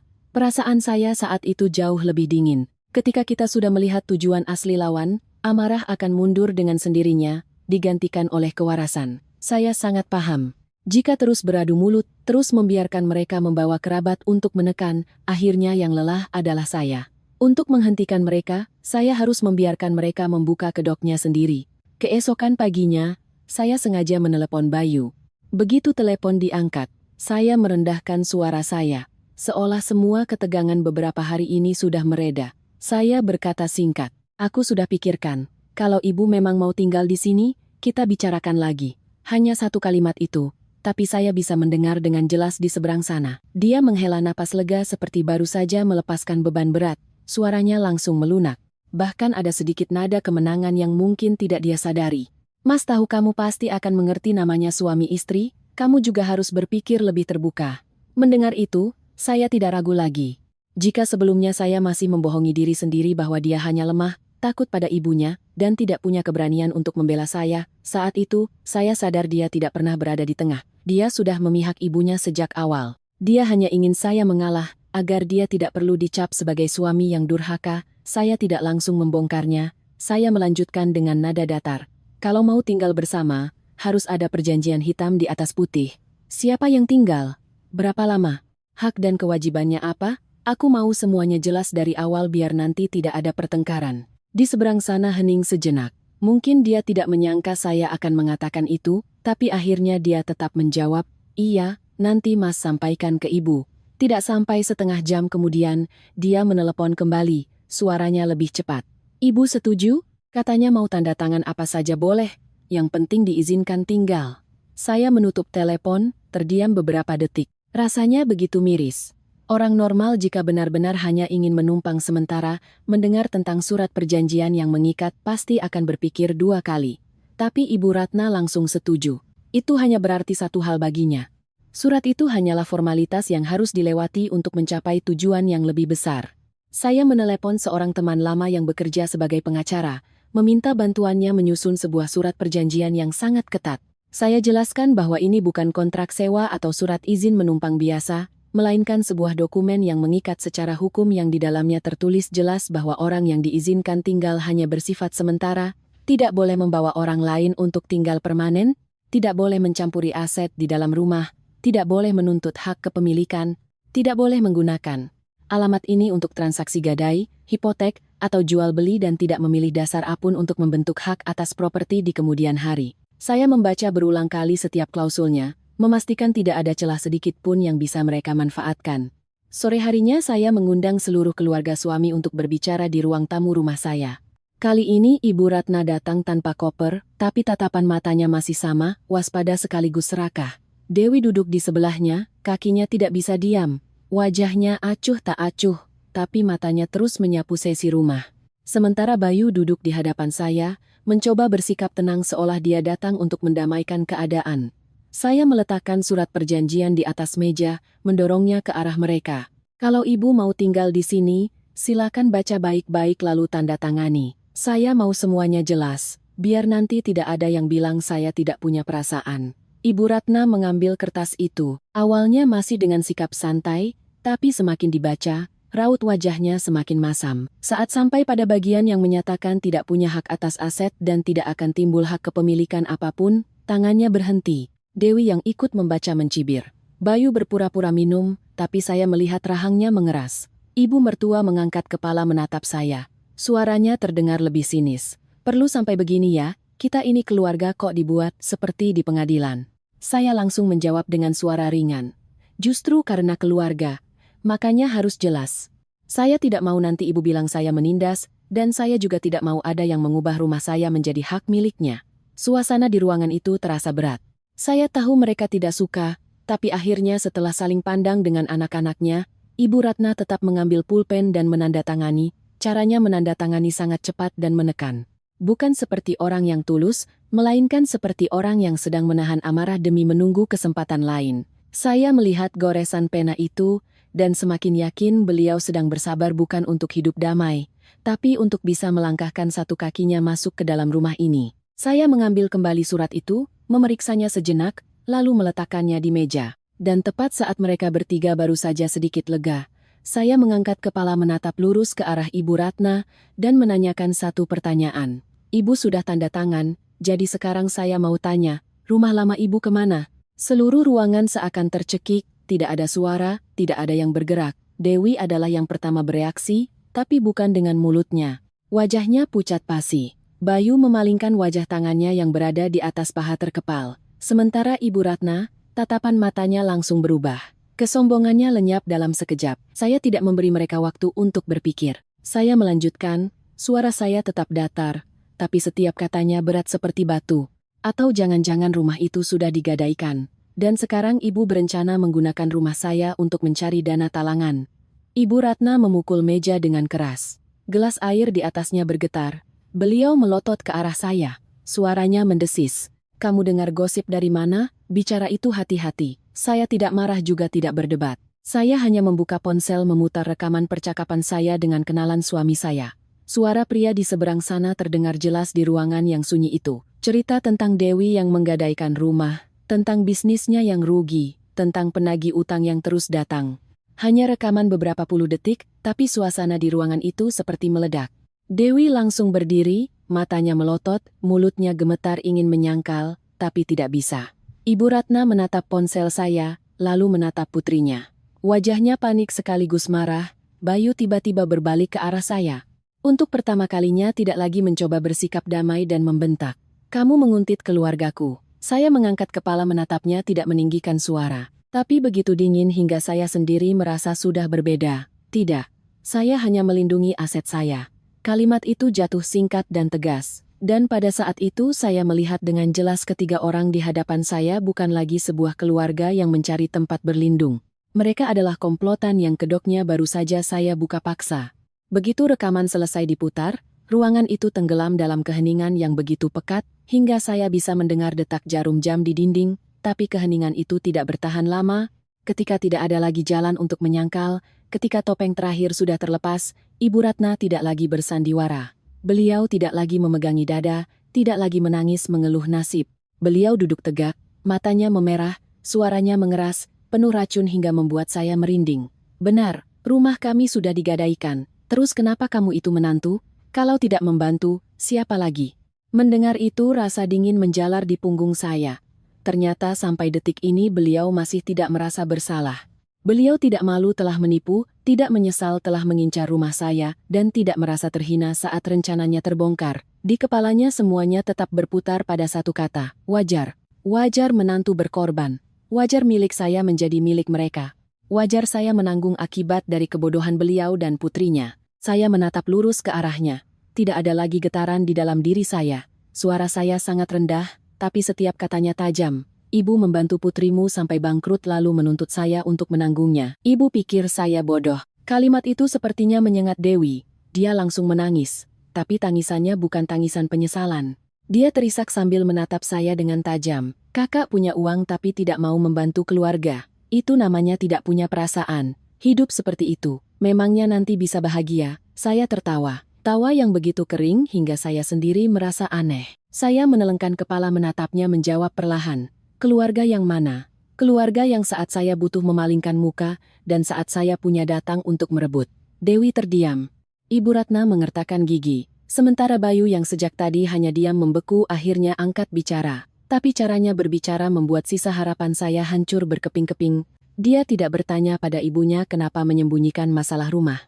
Dia tidak menyalahkan adiknya karena telah menyeret keluarga ke jurang. Dia juga tidak meminta maaf pada saya. Hal pertama yang dia katakan adalah dengan nada penuh tekanan, bagaimanapun juga kamu itu istriku. Kalau kamu tidak membantu, aku yang malu di depan keluarga. Saya menoleh menatapnya. Hanya satu kalimat itu, tapi rasanya seperti seluruh tahun pernikahan kami disobek memperlihatkan semua kebusukan di dalamnya. Ternyata baginya benar dan salah tidak penting. Fakta bahwa keluarganya mengincar aset istrinya juga tidak penting. Yang paling dia takuti hanyalah kehilangan muka di hadapan keluarganya. Sementara saya, tekanan yang saya hadapi, rencana yang ditujukan pada saya, semua itu tidak pernah dia pikirkan. Saya tersenyum sinis. Kekecewaan di hati saya sudah melewati batas rasa sakit, berubah menjadi sesuatu yang sangat dingin. Saya berkata padanya dengan sangat pelan, "Kamu takut kehilangan muka di depan mereka, sementara aku kehilangan segalanya karenamu." Ruangan itu kembali hening. Tidak ada yang menyangka saya akan berbicara setegas itu, terutama Bayu. Bibirnya bergerak-gerak ingin membantah, tapi tidak bisa. Mungkin karena dia sendiri tahu apa yang saya katakan benar. Saya tidak membiarkan percakapan ini berlarut-larut. Saya membuka map di samping saya, mengeluarkan setumpuk dokumen yang sudah saya siapkan. Akad jual beli, surat perjanjian KPR, bukti pembayaran, dan bukti transfer. Saya menatanya satu persatu di atas meja, rapi seperti sedang mempersiapkan sebuah persidangan. Saya mendorong tumpukan kertas itu ke arah mereka. "Lihat baik-baik," suara saya tetap datar. "Ini akad jual beli, ini surat KPR, ini bukti pembayaran yang saya urus sendiri. Semuanya atas nama saya. Ini hasil kerja keras saya. Tidak ada yang berhak mengambilnya." Ibu Ratna melirik tumpukan kertas itu, matanya penuh amarah. Jelas sekali beliau benci berhadapan dengan bukti hitam di atas putih seperti ini. Baginya dalih moralitas palsu jauh lebih mudah digunakan daripada dokumen. Tapi hari ini saya tidak memberinya celah untuk berkelit. Dewi duduk di sebelahnya. Wajahnya pucat tapi mulutnya tetap terkatup rapat, mencoba mempertahankan sisa-sisa keberaniannya. Sementara Bayu, dia menatap tumpukan dokumen itu. Wajahnya muram. Itu adalah pertama kalinya saya melihatnya benar-benar paham bahwa rumah ini tidak memiliki celah sedikit pun untuk dia masuki, apalagi untuk keluarganya. Ibu Ratna akhirnya angkat bicara, tapi bukan lagi dengan nada mengeluh. Beliau menunjuk lurus ke arah saya. Matanya seolah ingin menelanku hidup-hidup. "Baik, kamu pegang saja. Tapi saya ingatkan hidupmu tidak akan tenang. Jika dulu, mungkin ancaman itu masih bisa membuat saya cemas. Tapi saat itu saya hanya merasa geli. Wanita ini dari awal tidak pernah bisa memberikan saya ketenangan. Yang selalu dia bawa hanyalah tekanan, perhitungan, dan keserakahan yang dibalut dengan kedok ibu mertua." Saya berdiri melangkah mendekatinya. Suasana begitu tegang hingga sedikit saja ada yang meninggikan suara, bisa meledak, tapi saya tidak berteriak. Saya hanya menunduk, cukup dekat untuk menatap lurus ke matanya dan berbisik. Setiap kata begitu jelas dan dingin. "Silakan coba." Tapi kali ini bukan saya lagi yang akan bersabar. Kalimat itu membuatnya terdiam sejenak. Mungkin untuk pertama kalinya beliau benar-benar merasakan bahwa menantu yang biasa beliau tekan sudah tidak ada lagi. Tidak ada lagi wanita yang selalu menelan amarah demi menjaga keharmonisan. Tidak ada lagi orang yang takut dipermalukan, takut digosipkan, lalu mengalah. Di hadapannya kini adalah seseorang yang sudah melihat sifat asli seluruh keluarga suaminya dan sudah kehabisan niat untuk bersabar. Suasana di ruangan itu begitu menyesakan. Bayu duduk di sana di antara ibu dan istrinya. Tapi kali ini dia bukan lagi penengah. Dia seperti seseorang yang ditarik kedua arah dan semakin mencoba berada di tengah, semakin terlihat kelemahannya. Saya menoleh menatapnya untuk terakhir kali hari itu hanya sebuah tatapan, tapi cukup untuk membuat saya mengerti satu hal paling menyakitkan dari seluruh pernikahan ini. Pria yang pernah saya percayai, yang pernah saya anggap sebagai sandaran, ternyata tidak pernah benar-benar berada di pihak saya. Saya mengumpulkan kembali dokumen-dokumen itu, memasukkannya ke dalam map, lalu berdiri tegak. Sejak saat itu, di dalam diri saya tidak ada lagi pikiran untuk menyelamatkan atau mempertahankan apapun. Saya tidak lagi berjuang untuk menjaga keluarga. Saya sedang bersiap untuk sebuah konfrontasi sampai akhir di mana tidak ada lagi tempat untuk kompromi dan tentu saja tidak ada lagi tempat untuk ilusi apapun tentang kata kerabat. Setelah konfrontasi sengit hari itu, saya tidak lagi berbicara sepatah kata pun dengan mereka. Bukan karena kehabisan kata-kata, tapi karena saya sangat sadar mulai saat ini menggunakan perasaan untuk berbicara dengan keluarga suami hanya akan menyakiti diri sendiri. Orang-orang yang sudah terang-terangan mengincar rumah saya, yang duduk di hadapan saya merencanakan untuk mengubah tempat tinggal saya menjadi dana talangan, tidak akan pernah berhenti hanya karena beberapa nasihat.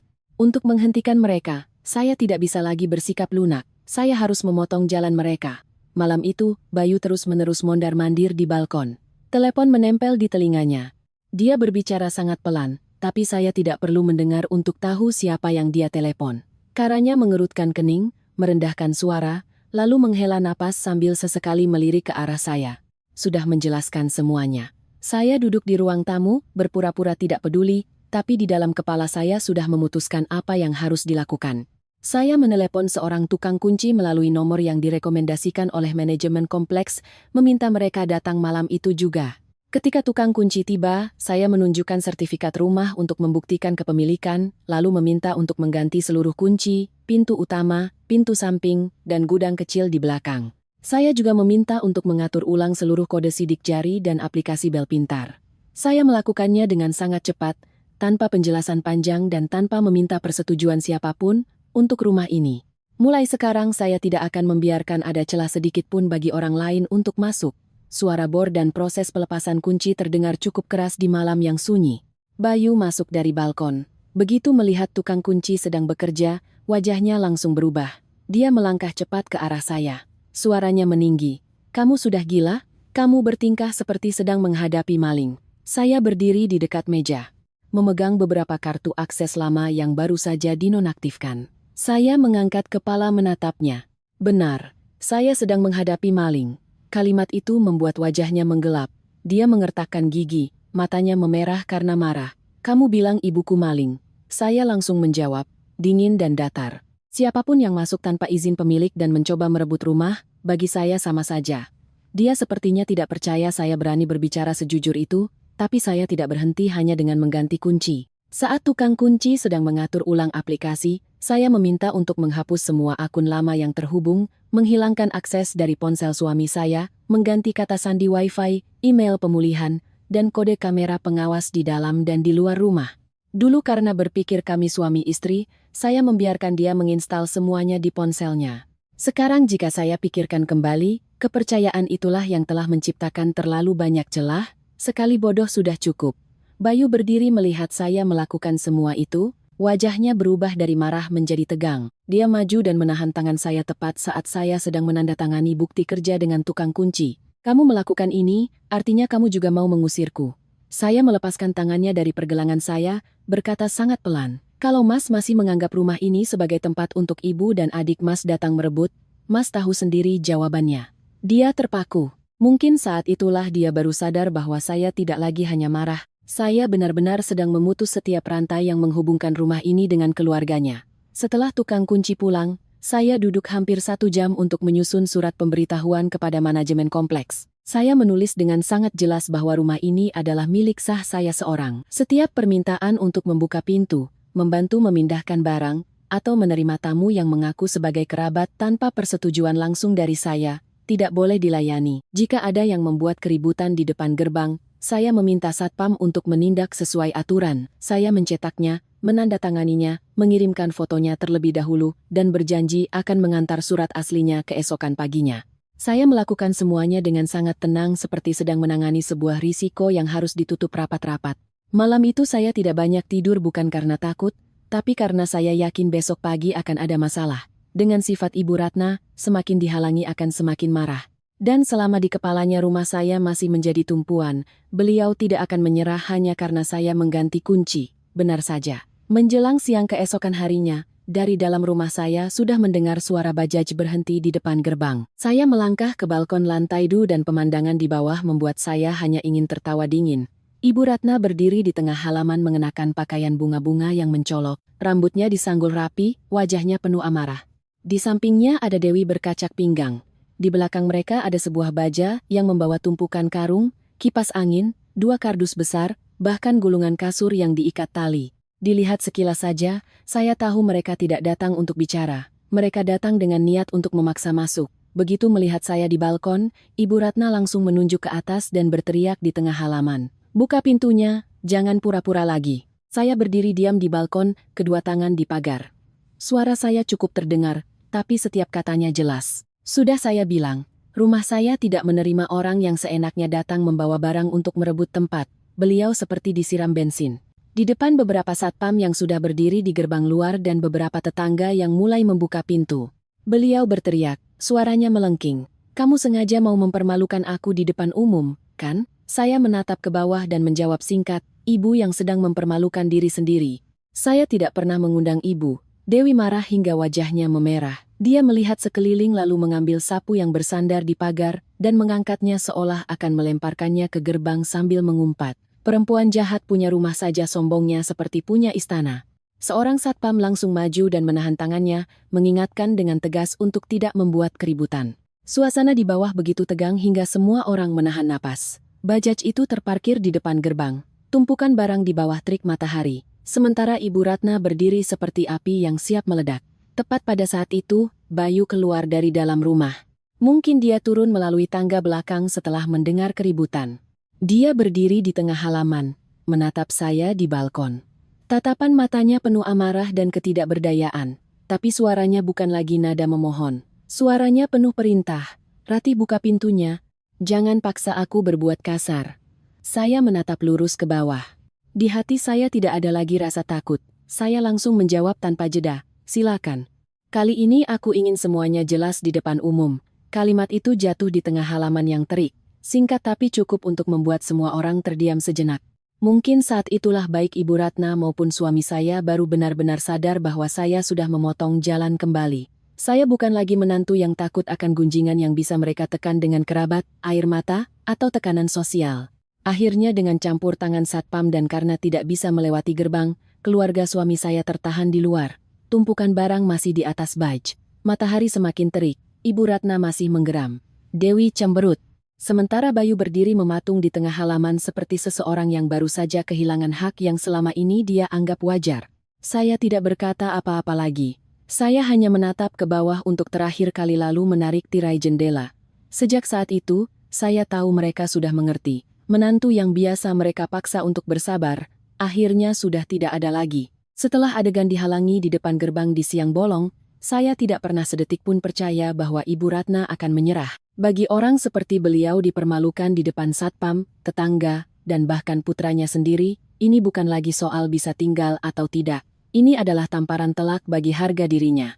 Dan orang yang hidup demi gengsi ketika dipermalukan akan semakin mudah melakukan hal-hal kotor dan nekat. Saya tahu itu dengan sangat jelas, dan saya juga tahu, satu-satunya orang yang bisa membuka jalan baginya masuk ke rumah ini, hanyalah suami saya. Malam itu, saya sengaja berkata pada Bayu bahwa saya ada janji bertemu klien untuk menyelesaikan beberapa detail perabotan. Saya berganti pakaian, mengambil tas, dan kunci mobil seperti biasa, bahkan berpesan dengan sangat alami. Mas, di rumah saja istirahat.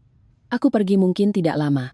Dia mengangguk dengan sangat cepat. Begitu cepat hingga saya semakin yakin dengan kecurigaan saya. Jika biasanya, dia pasti akan bertanya saya pergi kemana, bertemu siapa, dan jam berapa pulang. Tapi malam itu dia hanya menjawab singkat, iya, pergilah. Sikapnya yang begitu longgar bukan karena dia tidak peduli, melainkan karena kepalanya sedang sibuk menunggu hal lain. Saya mengendarai mobil keluar dari kompleks, berputar cukup jauh, lalu kembali dan memarkirkannya di sudut tersembunyi di dekat deretan pohon. Dari sana saya masih bisa melihat gerbang samping di bagian belakang yang jarang diperhatikan orang. Jantung saya berdetak sangat teratur, begitu teratur hingga terasa dingin. Saya tahu saat harus menyaksikan dengan mata kepala sendiri bagaimana suami saya akan berkhianat. Saya tidak lagi panik, mungkin karena di dalam hati saya sudah menyiapkan jawabannya. Tidak sampai 30 menit kemudian, saya melihat Bayu muncul. Dia keluar dari dalam kompleks, melihat sekeliling, lalu berjalan cepat ke arah gerbang samping. Beberapa detik kemudian, Ibu Ratna dan Dewi menyelinap masuk dari kegelapan. Ibu mertua tidak datang dengan tangan kosong. Di tangannya ada sebuah tas kain besar yang menggembung, begitu berat hingga talinya miring. Dewi membawa sebuah kantong plastik besar. Di dalamnya terlihat sudut selimut, beberapa kotak obat, dan beberapa tumpuk kertas. Dilihat sekilas saja, saya tahu mereka tidak datang untuk sekadar berkunjung. Mereka datang untuk menetap. Saya tidak langsung turun dari mobil. Saya membuka aplikasi CCTV di ponsel, mengaktifkan mode mendengarkan langsung. Di layar terlihat jelas, mereka bertiga sedang menyelinap masuk lewat pintu belakang. Suara langkah kaki, gesekan tas, lalu suara Ibu Ratna yang direndahkan tapi tetap terdengar jelas melalui mikrofon. "Cepat, bawa ibu ke kamar dulu. Tinggal saja beberapa hari, lama-lama dia juga akan terima." Saya membeku di dalam mobil sejenak. Bukan karena terkejut, tapi karena mendengar kalimat seterbuka itu, saya baru sadar betapa jauhnya keserakahan mereka. Tepat setelahnya, Dewi tertawa sinis. Tawa yang tipis dan jahat. Sekali dengar saja sudah membuat merinding. Dia berkata dengan nada meremehkan, "Yang penting dapat tempat dulu. Perempuan itu kalau sudah beberapa hari dimaki-maki sama seluruh keluarga, nanti juga takut." Saya menggenggam ponsel dengan erat. Jadi, di mata mereka, saya bukanlah manusia yang punya hak atas rumah saya sendiri. Saya hanyalah seorang wanita yang akan luluh oleh gunjingan yang akan menunduk dan membiarkan mereka mengubah kesalahan menjadi sebuah kewajaran. Saya mematikan layar, membuka pintu mobil, dan melangkah keluar. Setiap langkah saya menuju rumah terasa sangat mantap. Saya tidak berlari, tidak terburu-buru, tidak panik. Di kepala saya hanya ada satu hal. Hari ini jika saya tidak menghentikan mereka secara tuntas, saya akan membuka pintu bagi bencana untuk masuk ke dalam hidup saya. Saat saya sampai di pintu, dari dalam sudah terdengar suara barang-barang diseret menaiki tangga. Saya memasukkan kunci, mendorong pintu dengan kuat. Begitu pintu terbuka, mereka bertiga terdiam kaku seperti disiram air es.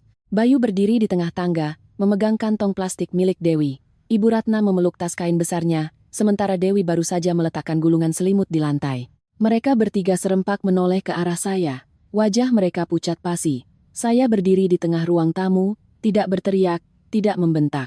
Saya hanya menyapu pandangan kertas di tangan ibu mertua, ketumpukan selimut di kaki Dewi, lalu berhenti di wajah pucat suami saya. Saya tersenyum sinis, tapi suara saya begitu dingin hingga saya sendiri merasa asing. "Hebat sekali, Mas. Siang hari berdiri di depan gerbang tidak berhasil, malamnya malah jadi maling bersama ibumu sendiri." Bayu tampak sangat canggung. Keberaniannya di depan ibunya tadi siang lenyap sudah. Dia buru-buru turun satu anak tangga, mengulurkan tangan seolah ingin menenangkan. "Dik, dengarkan Mas dulu. Ibu hanya mau istirahat sementara. Jangan dibesar-besarkan." Saya memotongnya, tidak memberinya kesempatan untuk memainkan peran baiknya yang biasa. "Istirahat sementara kok bawa surat-surat, selimut dan obat-obatan. Mas pikir aku bodoh?" Pertanyaan saya membuatnya tercekat. Ibu Ratna melihat putranya tidak bisa membela diri, langsung maju selangkah, menunjuk lurus ke wajah saya. Seperti biasa, saat tertangkap basah, dia langsung mengubah nada, memposisikan dirinya sebagai korban yang terhina. Beliau menggeram, "Saya masuk ke rumah anak saya sendiri. Memangnya salah, kamu yang keterlaluan." Saya tidak berdebat dengannya. Saya hanya perlahan mengeluarkan ponsel, memutar rekaman yang baru saja saya simpan dari CCTV, dan menyalakannya dengan suara keras. Ruangan yang sudah sunyi kini semakin hening saat suara Ibu Ratna sendiri yang menggema. "Cepat, bawa ibu ke kamar dulu. Tinggal saja beberapa hari, lama-lama dia juga akan terima." Disusul oleh tawa sinis Dewi. "Yang penting dapat tempat dulu. Perempuan itu kalau sudah beberapa hari dimaki-maki sama seluruh keluarga, nanti juga takut." Setiap kata seperti tamparan yang berbalik ke wajah mereka. Ibu Ratna membeku. Bibirnya bergerak-gerak, tapi tidak ada suara yang keluar. Sementara Dewi, wajahnya memerah lalu berbalik ke arah kakaknya. Suaranya melengking seperti cakaran. "Mas, berdiri saja di situ. Mas, itu laki-laki.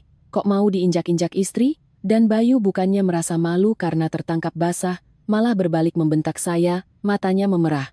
"Kamu harus mempermalukan seluruh keluargaku sampai sejauh ini."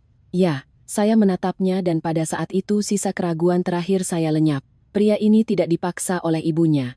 Dia tahu semuanya, ikut serta dan saat tertangkap, yang dia pikirkan tetaplah harga diri keluarganya, bukan pengkhianatan yang sedang saya alami. Saya tidak berteriak, tidak menangis.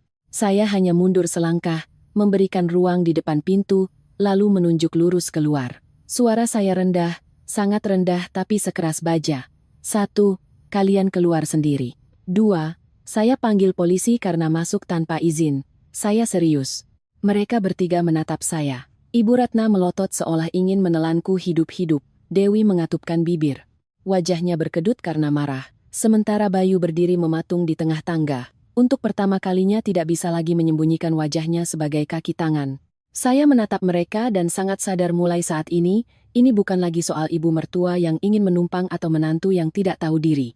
Ini adalah sebuah rencana perebutan yang telah didiskusikan dengan matang, dan saya akhirnya berhasil menangkap basah mereka. Setelah malam saya menangkap basah mereka bertiga menyelinap masuk membawa barang. Saya tidak lagi tertarik untuk berdebat. Bertengkar dengan orang-orang seperti keluarga suami saya hanya membuang-buang tenaga.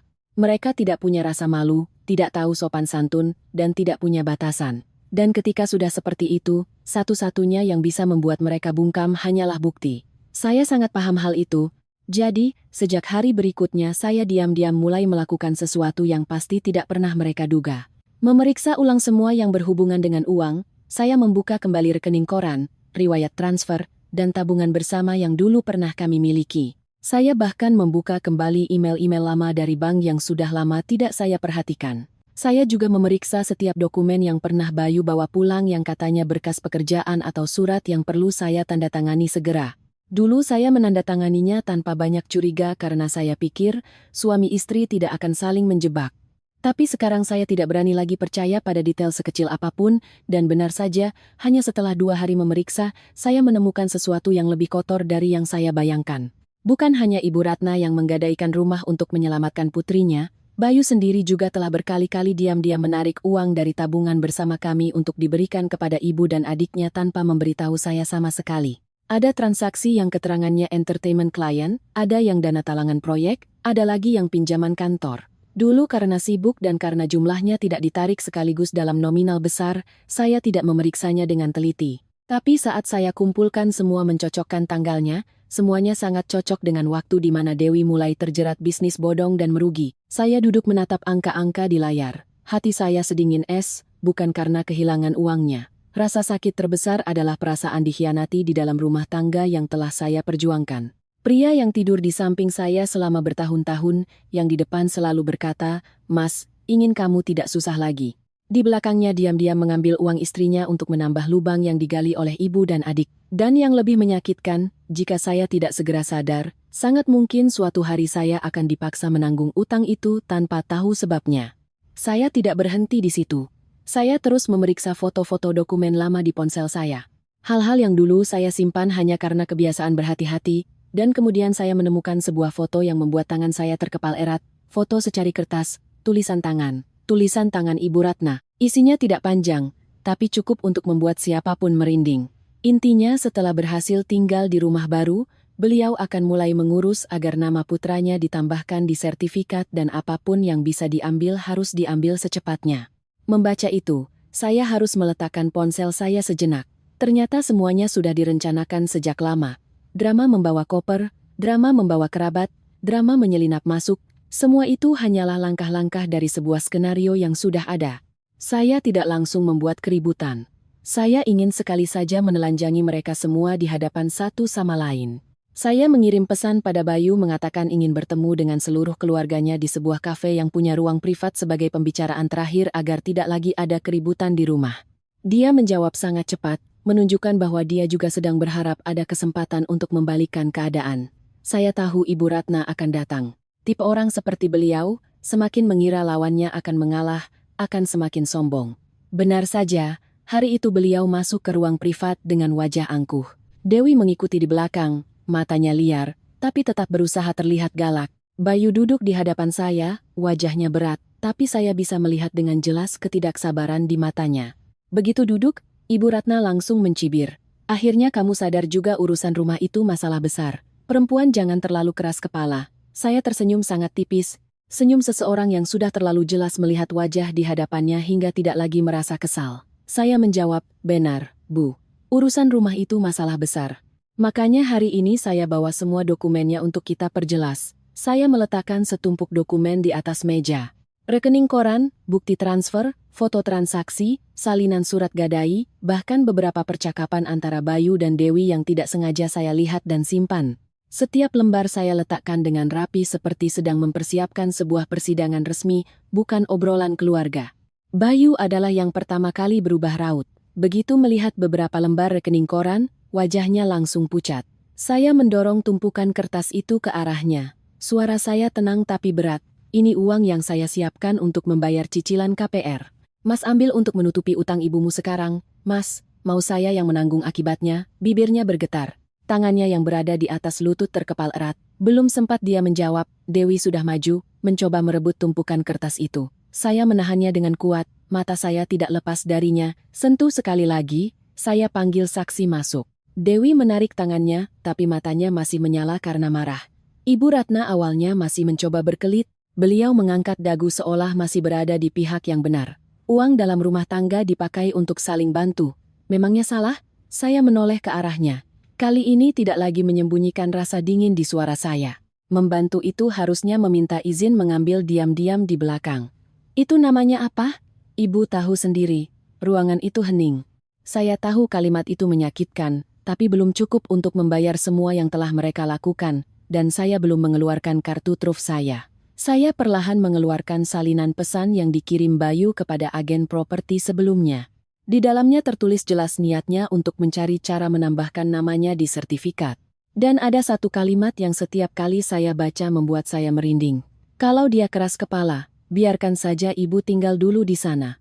Nanti lama-lama juga jadi hak saya mendorong kertas itu ke tengah meja. Cukup dengan membaca itu, ruangan itu seperti meledak. Bayu memukul meja dan berdiri. Wajahnya merah padam karena ditelanjangi. Kamu memata-matai ponselku. Saya mengangkat kepala menatapnya, tidak meninggikan suara, tidak gemetar, hanya dingin sampai ke tulang. Tidak, aku hanya cukup sadar untuk menyimpan bukti saat melihat suamiku mulai bertingkah aneh. Ibu Ratna terdiam beberapa detik, lalu dalam kepanikannya, beliau berbalik ke arah putranya dan nyeletuk, ibu kan sudah bilang lakukan semuanya dengan rapi. Sekarang dia tahu semuanya, hanya satu kalimat itu, dan semuanya terbongkar, tidak ada lagi yang bisa disangkal. Mereka mengakui di hadapan saya bahwa semua ini memang sebuah rencana. Saya tidak berkata apa-apa lagi. Saya duduk diam melihat mereka bertiga saling serang. Dewi menyalahkan kakaknya karena ceroboh. Bayu membentak ibunya karena terlalu tergesa-gesa. Ibu Ratna memaki kedua anaknya karena tidak berguna dan membiarkan menantunya mendapatkan semua bukti. Beberapa menit yang lalu, mereka masih satu tim bersekongkol untuk menjatuhkan saya. Tapi kini di hadapan saya, lapisan kepura-puraan terakhir mereka hancur berkeping-keping. Saya menunggu sampai keributan itu sedikit mereda. Baru saya berdiri menatap lurus ke setiap orang. Saya mengucapkan kalimat paling dingin sejak awal. Mulai sekarang, siapapun yang menyentuh rumah saya lagi, saya tidak akan lagi bicara sebagai keluarga. Saya akan bicara melalui jalur hukum. Setelah pertemuan di kafe hari itu, ketika semua bukti sudah saya letakkan di atas meja, dan wajah asli keluarga suami sudah saya telanjangi lapis demi lapis, tidak ada lagi sisa ilusi di dalam diri saya. Saya pernah mencoba percaya bahwa Bayu hanya lemah, bahwa dia terjepit di antara ibu dan istri, bahwa jika suatu saat nanti segalanya sudah keterlaluan, dia akan sadar. Tapi tidak, pria itu tidak pernah terjepit. Dia sudah memilih pihaknya sejak lama. Dia hanya ingin berada di pihak ibunya sambil tetap mempertahankan saya untuk terus menanggung beban terberat bagi keluarganya. Memikirkan kedamaian semacam itu, saya semakin merasa jijik. Saya menyewa pengacara minggu itu juga. Saya membawa seluruh dokumen pembelian rumah, rekening koran, bukti transfer, rekaman pesan, dan semua yang relevan. Setelah mendengar semuanya, pengacara saya hanya menatap saya dan berkata singkat, masalah ini ibu harus tegas. Saya mengangguk untuk pertama kalinya setelah bertahun-tahun, keputusan saya tidak lagi goyah. Saya menyiapkan berkas gugatan cerai sekaligus mengirimkan surat somasi yang meminta Bayu untuk meninggalkan rumah dalam batas waktu tertentu. Karena rumah ini adalah aset pribadi saya, tidak ada lagi yang berhak mencampurinya. Ketika menerima surat itu, Bayu hampir gila. Malam itu dia datang ke rumah, menggedor-gedor pintu begitu keras hingga seluruh halaman depan bergema. Suaranya dari luar terdengar penuh amarah dan panik. Ratih, kamu mau sekejam ini? Buka pintunya. Saya berdiri di ruang tamu sejenak, mengintip dari lubang pintu, baru kemudian membukanya. Tapi saya hanya membukanya sedikit, tidak cukup untuk dia melangkah masuk. Wajahnya saat itu pucat, matanya merah seperti orang yang tidak tidur berhari-hari. Begitu melihat saya, suaranya langsung melunak, mencoba kembali ke citra suami yang malang. Aku salah, aku tahu aku salah. Tapi jangan sampai begini, Dik. Kita ini kan suami istri. Saya menatapnya, melihat ekspresi menderitanya itu, tapi di hati saya tidak ada lagi sedikit pun rasa iba. Mungkin karena saya sudah melihat terlalu jelas, saya tersenyum sinis, bertanya dengan sangat pelan. Waktu Mas dan ibumu berencana merebut rumahku, apa Mas ingat kalau Mas itu suamiku? Hanya satu kalimat itu Bayu membeku. Bibirnya bergerak-gerak beberapa kali, tapi tidak ada kata yang keluar. Karena sekeras apapun dia mengarang alasan, kebenaran tetaplah kebenaran. Dia tahu dia ikut serta dan dia memilih diam saat saya dipojokkan. Lalu hal yang paling tidak saya duga terjadi di depan pintu rumah saya. Bayu tiba-tiba berlutut, sungguh-sungguh berlutut. Kedua lututnya menyentuh lantai keramik, menimbulkan suara pelan yang bahkan bagi saya yang sudah sekeras ini sempat membuat saya terdiam sejenak. Dia menggapai pergelangan tangan saya, suaranya panik, berbicara sangat cepat, seolah takut saya akan menutup pintu. Aku dipaksa Ibu Ratih, aku hanya ingin keluarga kita damai, aku tidak mau kehilangan kamu. Aku tahu aku bodoh, tapi tolong beri aku satu kesempatan lagi. Saya menunduk menatapnya dulu. Hanya dengan melihat suami saya melunak sedikit saja, saya akan langsung luluh demi menjaga keharmonisan. Tapi kali ini saya hanya merasa lelah. Kedamaian yang dia maksud pada akhirnya hanyalah menukar kesabaran saya dengan ketenangan bagi ibu dan adiknya. Saya yang berkorban, saya yang menahan diri, sementara mereka terus melangkah maju. Jika saya masih lunak saat ini, saya akan mengkhianati diri saya sendiri lagi. Tepat pada saat itu, dari luar gerbang kembali terdengar suara langkah kaki yang tergesa-gesa dan teriakan. Belum sempat saya menjawab, Ibu Ratna dan Dewi sudah tiba. Begitu melihat putranya berlutut di depan pintu rumah istrinya, Ibu Ratna bukannya merasa kasihan, melainkan seperti disiram minyak panas. Beliau menerjang, menarik tangan Bayu sambil berteriak dengan suara melengking yang mengerikan, "Hebat sekali kamu. Kamu buat anakku berlutut di depanmu. Perempuan sepertimu memang penghancur rumah tangga." Belum sempat saya menjawab, beliau sudah menunjuk lurus ke wajah saya. Matanya melotot, berteriak lagi dengan kalimat yang membuat siapapun merinding. "Harta istri itu juga harta suami. Kamu jadi istri kok tidak tahu aturan. Mau pegang harta sendiri ya cerai saja sana, tidak akan dapat apa-apa." Mendengar itu, saya merasa seluruh tubuh saya mendingin, bukan karena takut, tapi karena saya akhirnya paham sampai ke akar-akarnya. Di kepala wanita ini, menantu tidak pernah dianggap sebagai manusia yang mandiri. Menantu hanyalah dompet, gudang, sesuatu yang begitu masuk ke rumah suami harus menyerahkan segalanya untuk membuktikan bahwa dia tahu aturan. Saya menatap lurus ke arahnya, menjawab setiap kata dengan jelas. "Ibu salah. Zaman ibu mungkin bisa menelan menantu dengan alasan keluarga suami. Tapi di zaman saya, siapa yang mengeluarkan uang, dialah yang punya hak." Dewi yang berdiri di sebelahnya langsung menimpali, suaranya penuh racun. "Kakak, jangan pikir setelah cerai bisa hidup tenang. Seluruh keluarga besar ini akan tahu betapa memalukannya." "Kakak," saya menoleh ke arahnya. Wajah saya tidak berubah. "Silakan coba. Tapi jangan lupa siapkan diri saat surat gadai, rincian utang, dan semua transaksi gelapmu terbongkar ke publik." Mendengar itu, wajah Dewi pucat pasih. Ibu Ratna juga terdiam sejenak, jelas sekali dan asa takut. Tapi beliau tetap berusaha memaki-maki, bahkan mencoba maju untuk menampar saya. Suara teriakan Ibu Ratna, lengkingan Dewi, dan keputusasaan Bayu yang mencoba melerai membuat seluruh halaman depan rumah saya kacau seperti pasar. Satpam kompleks harus datang untuk menengahi sementara pintu-pintu rumah tetangga terbuka satu persatu. Warga kompleks berdiri menonton di sepanjang jalan. Harga diri yang selama ini mati-matian dijaga oleh Ibu Ratna akhirnya terkoyak di halaman rumah baru saya. Hanya dalam beberapa menit saya tidak ingin lagi berdiri di sana. Saya mundur selangkah, mengambil berkas gugatan cerai yang sudah saya siapkan di meja dekat pintu dan meletakkannya langsung ke tangan Bayu. Kertas itu sedikit bergetar di antara jari-jarinya. Saya menatapnya untuk terakhir kali. Suara saya sangat rendah, tapi cukup untuk didengar mereka bertiga. "Kamu tidak kehilangan aku hari ini. Kamu sudah kehilanganku sejak hari kamu dan ibumu berencana menelan rumah ini." Setelah itu, saya melepaskan tangan saya. Bayu memegang surat gugatan itu, berdiri terhuyung, lalu perlahan terduduk di teras depan pintu. Wajahnya pucat, matanya kosong seperti orang yang baru saja kehilangan seluruh tenaganya. Dan Ibu Ratna untuk pertama kalinya tidak menangis karena berpura-pura menjadi korban. Beliau menangis karena akhirnya sadar sangat terlambat. Dompet yang dia kira bisa dia kuras seumur hidup akhirnya telah tertutup rapat di hadapannya. Setelah saya mengajukan gugatan, semuanya berjalan lebih cepat dari yang keluarga suami saya duga. Mungkin sebelumnya mereka masih berpikir saya hanya menggertak bahwa seorang wanita pada akhirnya akan melunak dan ragu-ragu, tapi kali ini saya tidak ragu lagi. Pengacara saya bekerja dengan sangat efisien, setiap dokumen dipisahkan dengan jelas, setiap transaksi dicocokkan dengan teliti. Rumah itu ditetapkan sebagai aset pribadi saya. Tidak ada lagi ruang untuk ambiguitas. Dana yang pernah diam-diam ditransfer oleh Bayu juga diminta pertanggungjawabannya. Semuanya begitu jelas hingga tidak ada lagi yang bisa menggunakan dalih perasaan untuk berkelit.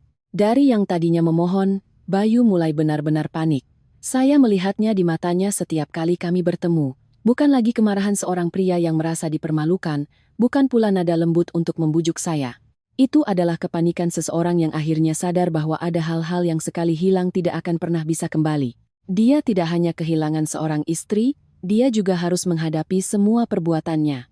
Setiap transaksi, setiap kali dia diam, setiap kali dia menjadi kaki tangan ibu dan adiknya, ada utang yang tidak bisa diukur dengan angka, yaitu utang karena telah menghancurkan kepercayaan orang yang telah mendampinginya selama bertahun-tahun. Di pihak keluarga suami, segalanya juga semakin kacau. Penagih utang Dewi terus mendesak. Rumah lama Ibu Ratna tidak bisa menyelamatkan keadaan dan utang-utang lain saling tumpang tindih. Sementara rumah saya sama sekali tidak bisa mereka sentuh. Pelampung terakhir yang mereka incar telah saya amankan. Saya dengar dari kenalan, keluarga suami saya saat itu kacau balau. Semua orang saling menyalahkan, tidak lagi bisa menjaga citra baik mereka. Ibu Ratna menelepon saya berkali-kali. Awalnya memaki-maki, mengatakan saya tidak punya perasaan dan telah menghancurkan keluarganya. Kemudian beliau beralih ke memohon, suaranya melunak. Suatu hari beliau bahkan menangis. Entah tulus atau tidak, saya tidak lagi peduli. Beliau berkata di telepon, suaranya tercekat. Tolong ibu kali ini saja.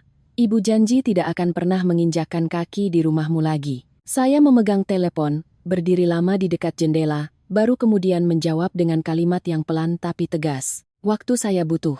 Ibu punya 2 miliar tapi tidak mau meminjamkan sepeser pun. Sekarang dengan dasar, apa ibu meminta saya mengorbankan seluruh rumah saya? Di seberang sana hening sangat lama. Lalu beliau mematikan telepon. Bayu juga datang menemui saya untuk terakhir kalinya. Hari itu dia terlihat lebih kurus, matanya cekung, suaranya serak. Dia berdiri di depan pintu, tidak ada lagi kemarahan atau keras kepala, hanya ada kelelahan yang sangat jelas. Dia berkata pelan, aku tahu aku salah. Kamu mau aku tanda tangani apa saja? Aku akan tanda tangani. Aku hanya minta, jangan sampai ibuku benar-benar terpuruk. Saya menatapnya lama. Menatap pria yang pernah saya percayai sebagai sandaran yang pernah bersama saya memimpikan sebuah rumah kecil. Akhirnya saya hanya berkata, yang membuatnya terpuruk bukan aku. Itu adalah keserakahannya sendiri dan bantuan darimu. Mendengar itu, dia tidak berkata apa-apa lagi, hanya menunduk dalam-dalam, seolah untuk pertama kalinya mengerti bahwa ada konsekuensi yang tidak bisa dihapus hanya dengan penyesalan.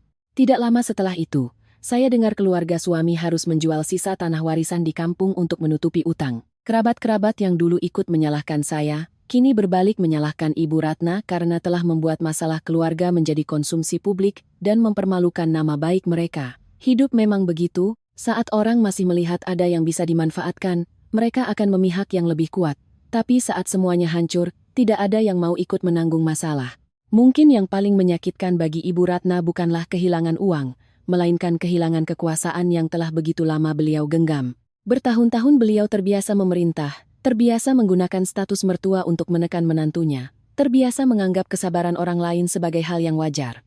Ketika semuanya lepas dari tangannya, beliau harus mendengar gunjingan di belakangnya, harus melihat tatapan orang berubah, dan harus sadar bahwa wibawa yang beliau kira begitu besar ternyata hanya bisa berdiri selama orang lain masih mau bersabar. Bagi saya, hari terakhir Bayu memindahkan barang-barangnya dari rumah, saya tidak menangis juga tidak menahannya. Saya hanya berdiri bersandar di pintu, melihatnya menarik koper keluar melalui jalan yang sama dengan yang pernah dilalui ibunya saat pertama kali datang. Semuanya seperti sebuah lingkaran yang tertutup. Bedanya yang pertama adalah kesombongan orang yang ingin merebut rumah saya dan yang terakhir adalah keheningan seorang pria yang telah kehilangan tempat di mana dia seharusnya berada.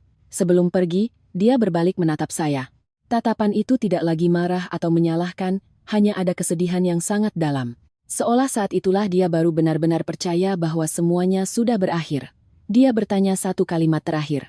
Apa kamu pernah benar-benar mencintaiku? Saya berdiri diam, merasakan sedikit sakit yang lama di hati saya, lalu menjawab pelan tapi jelas pernah. Makanya pengkhianatan ini seharga seluruh pernikahan kita. Dia menarik kopernya dan terus berjalan. Saya melihatnya sampai bayangannya hilang di balik gerbang. Lalu saya masuk mengunci pintu dengan tangan saya sendiri. 1 putaran, 2 putaran, 3 putaran. Saya mematikan bel, menarik tirai, berjalan perlahan ke tengah ruang tamu, dan duduk. Rumah itu saat itu sangat sunyi. Kesunyian yang selama bertahun-tahun menjadi menantu tidak pernah saya rasakan.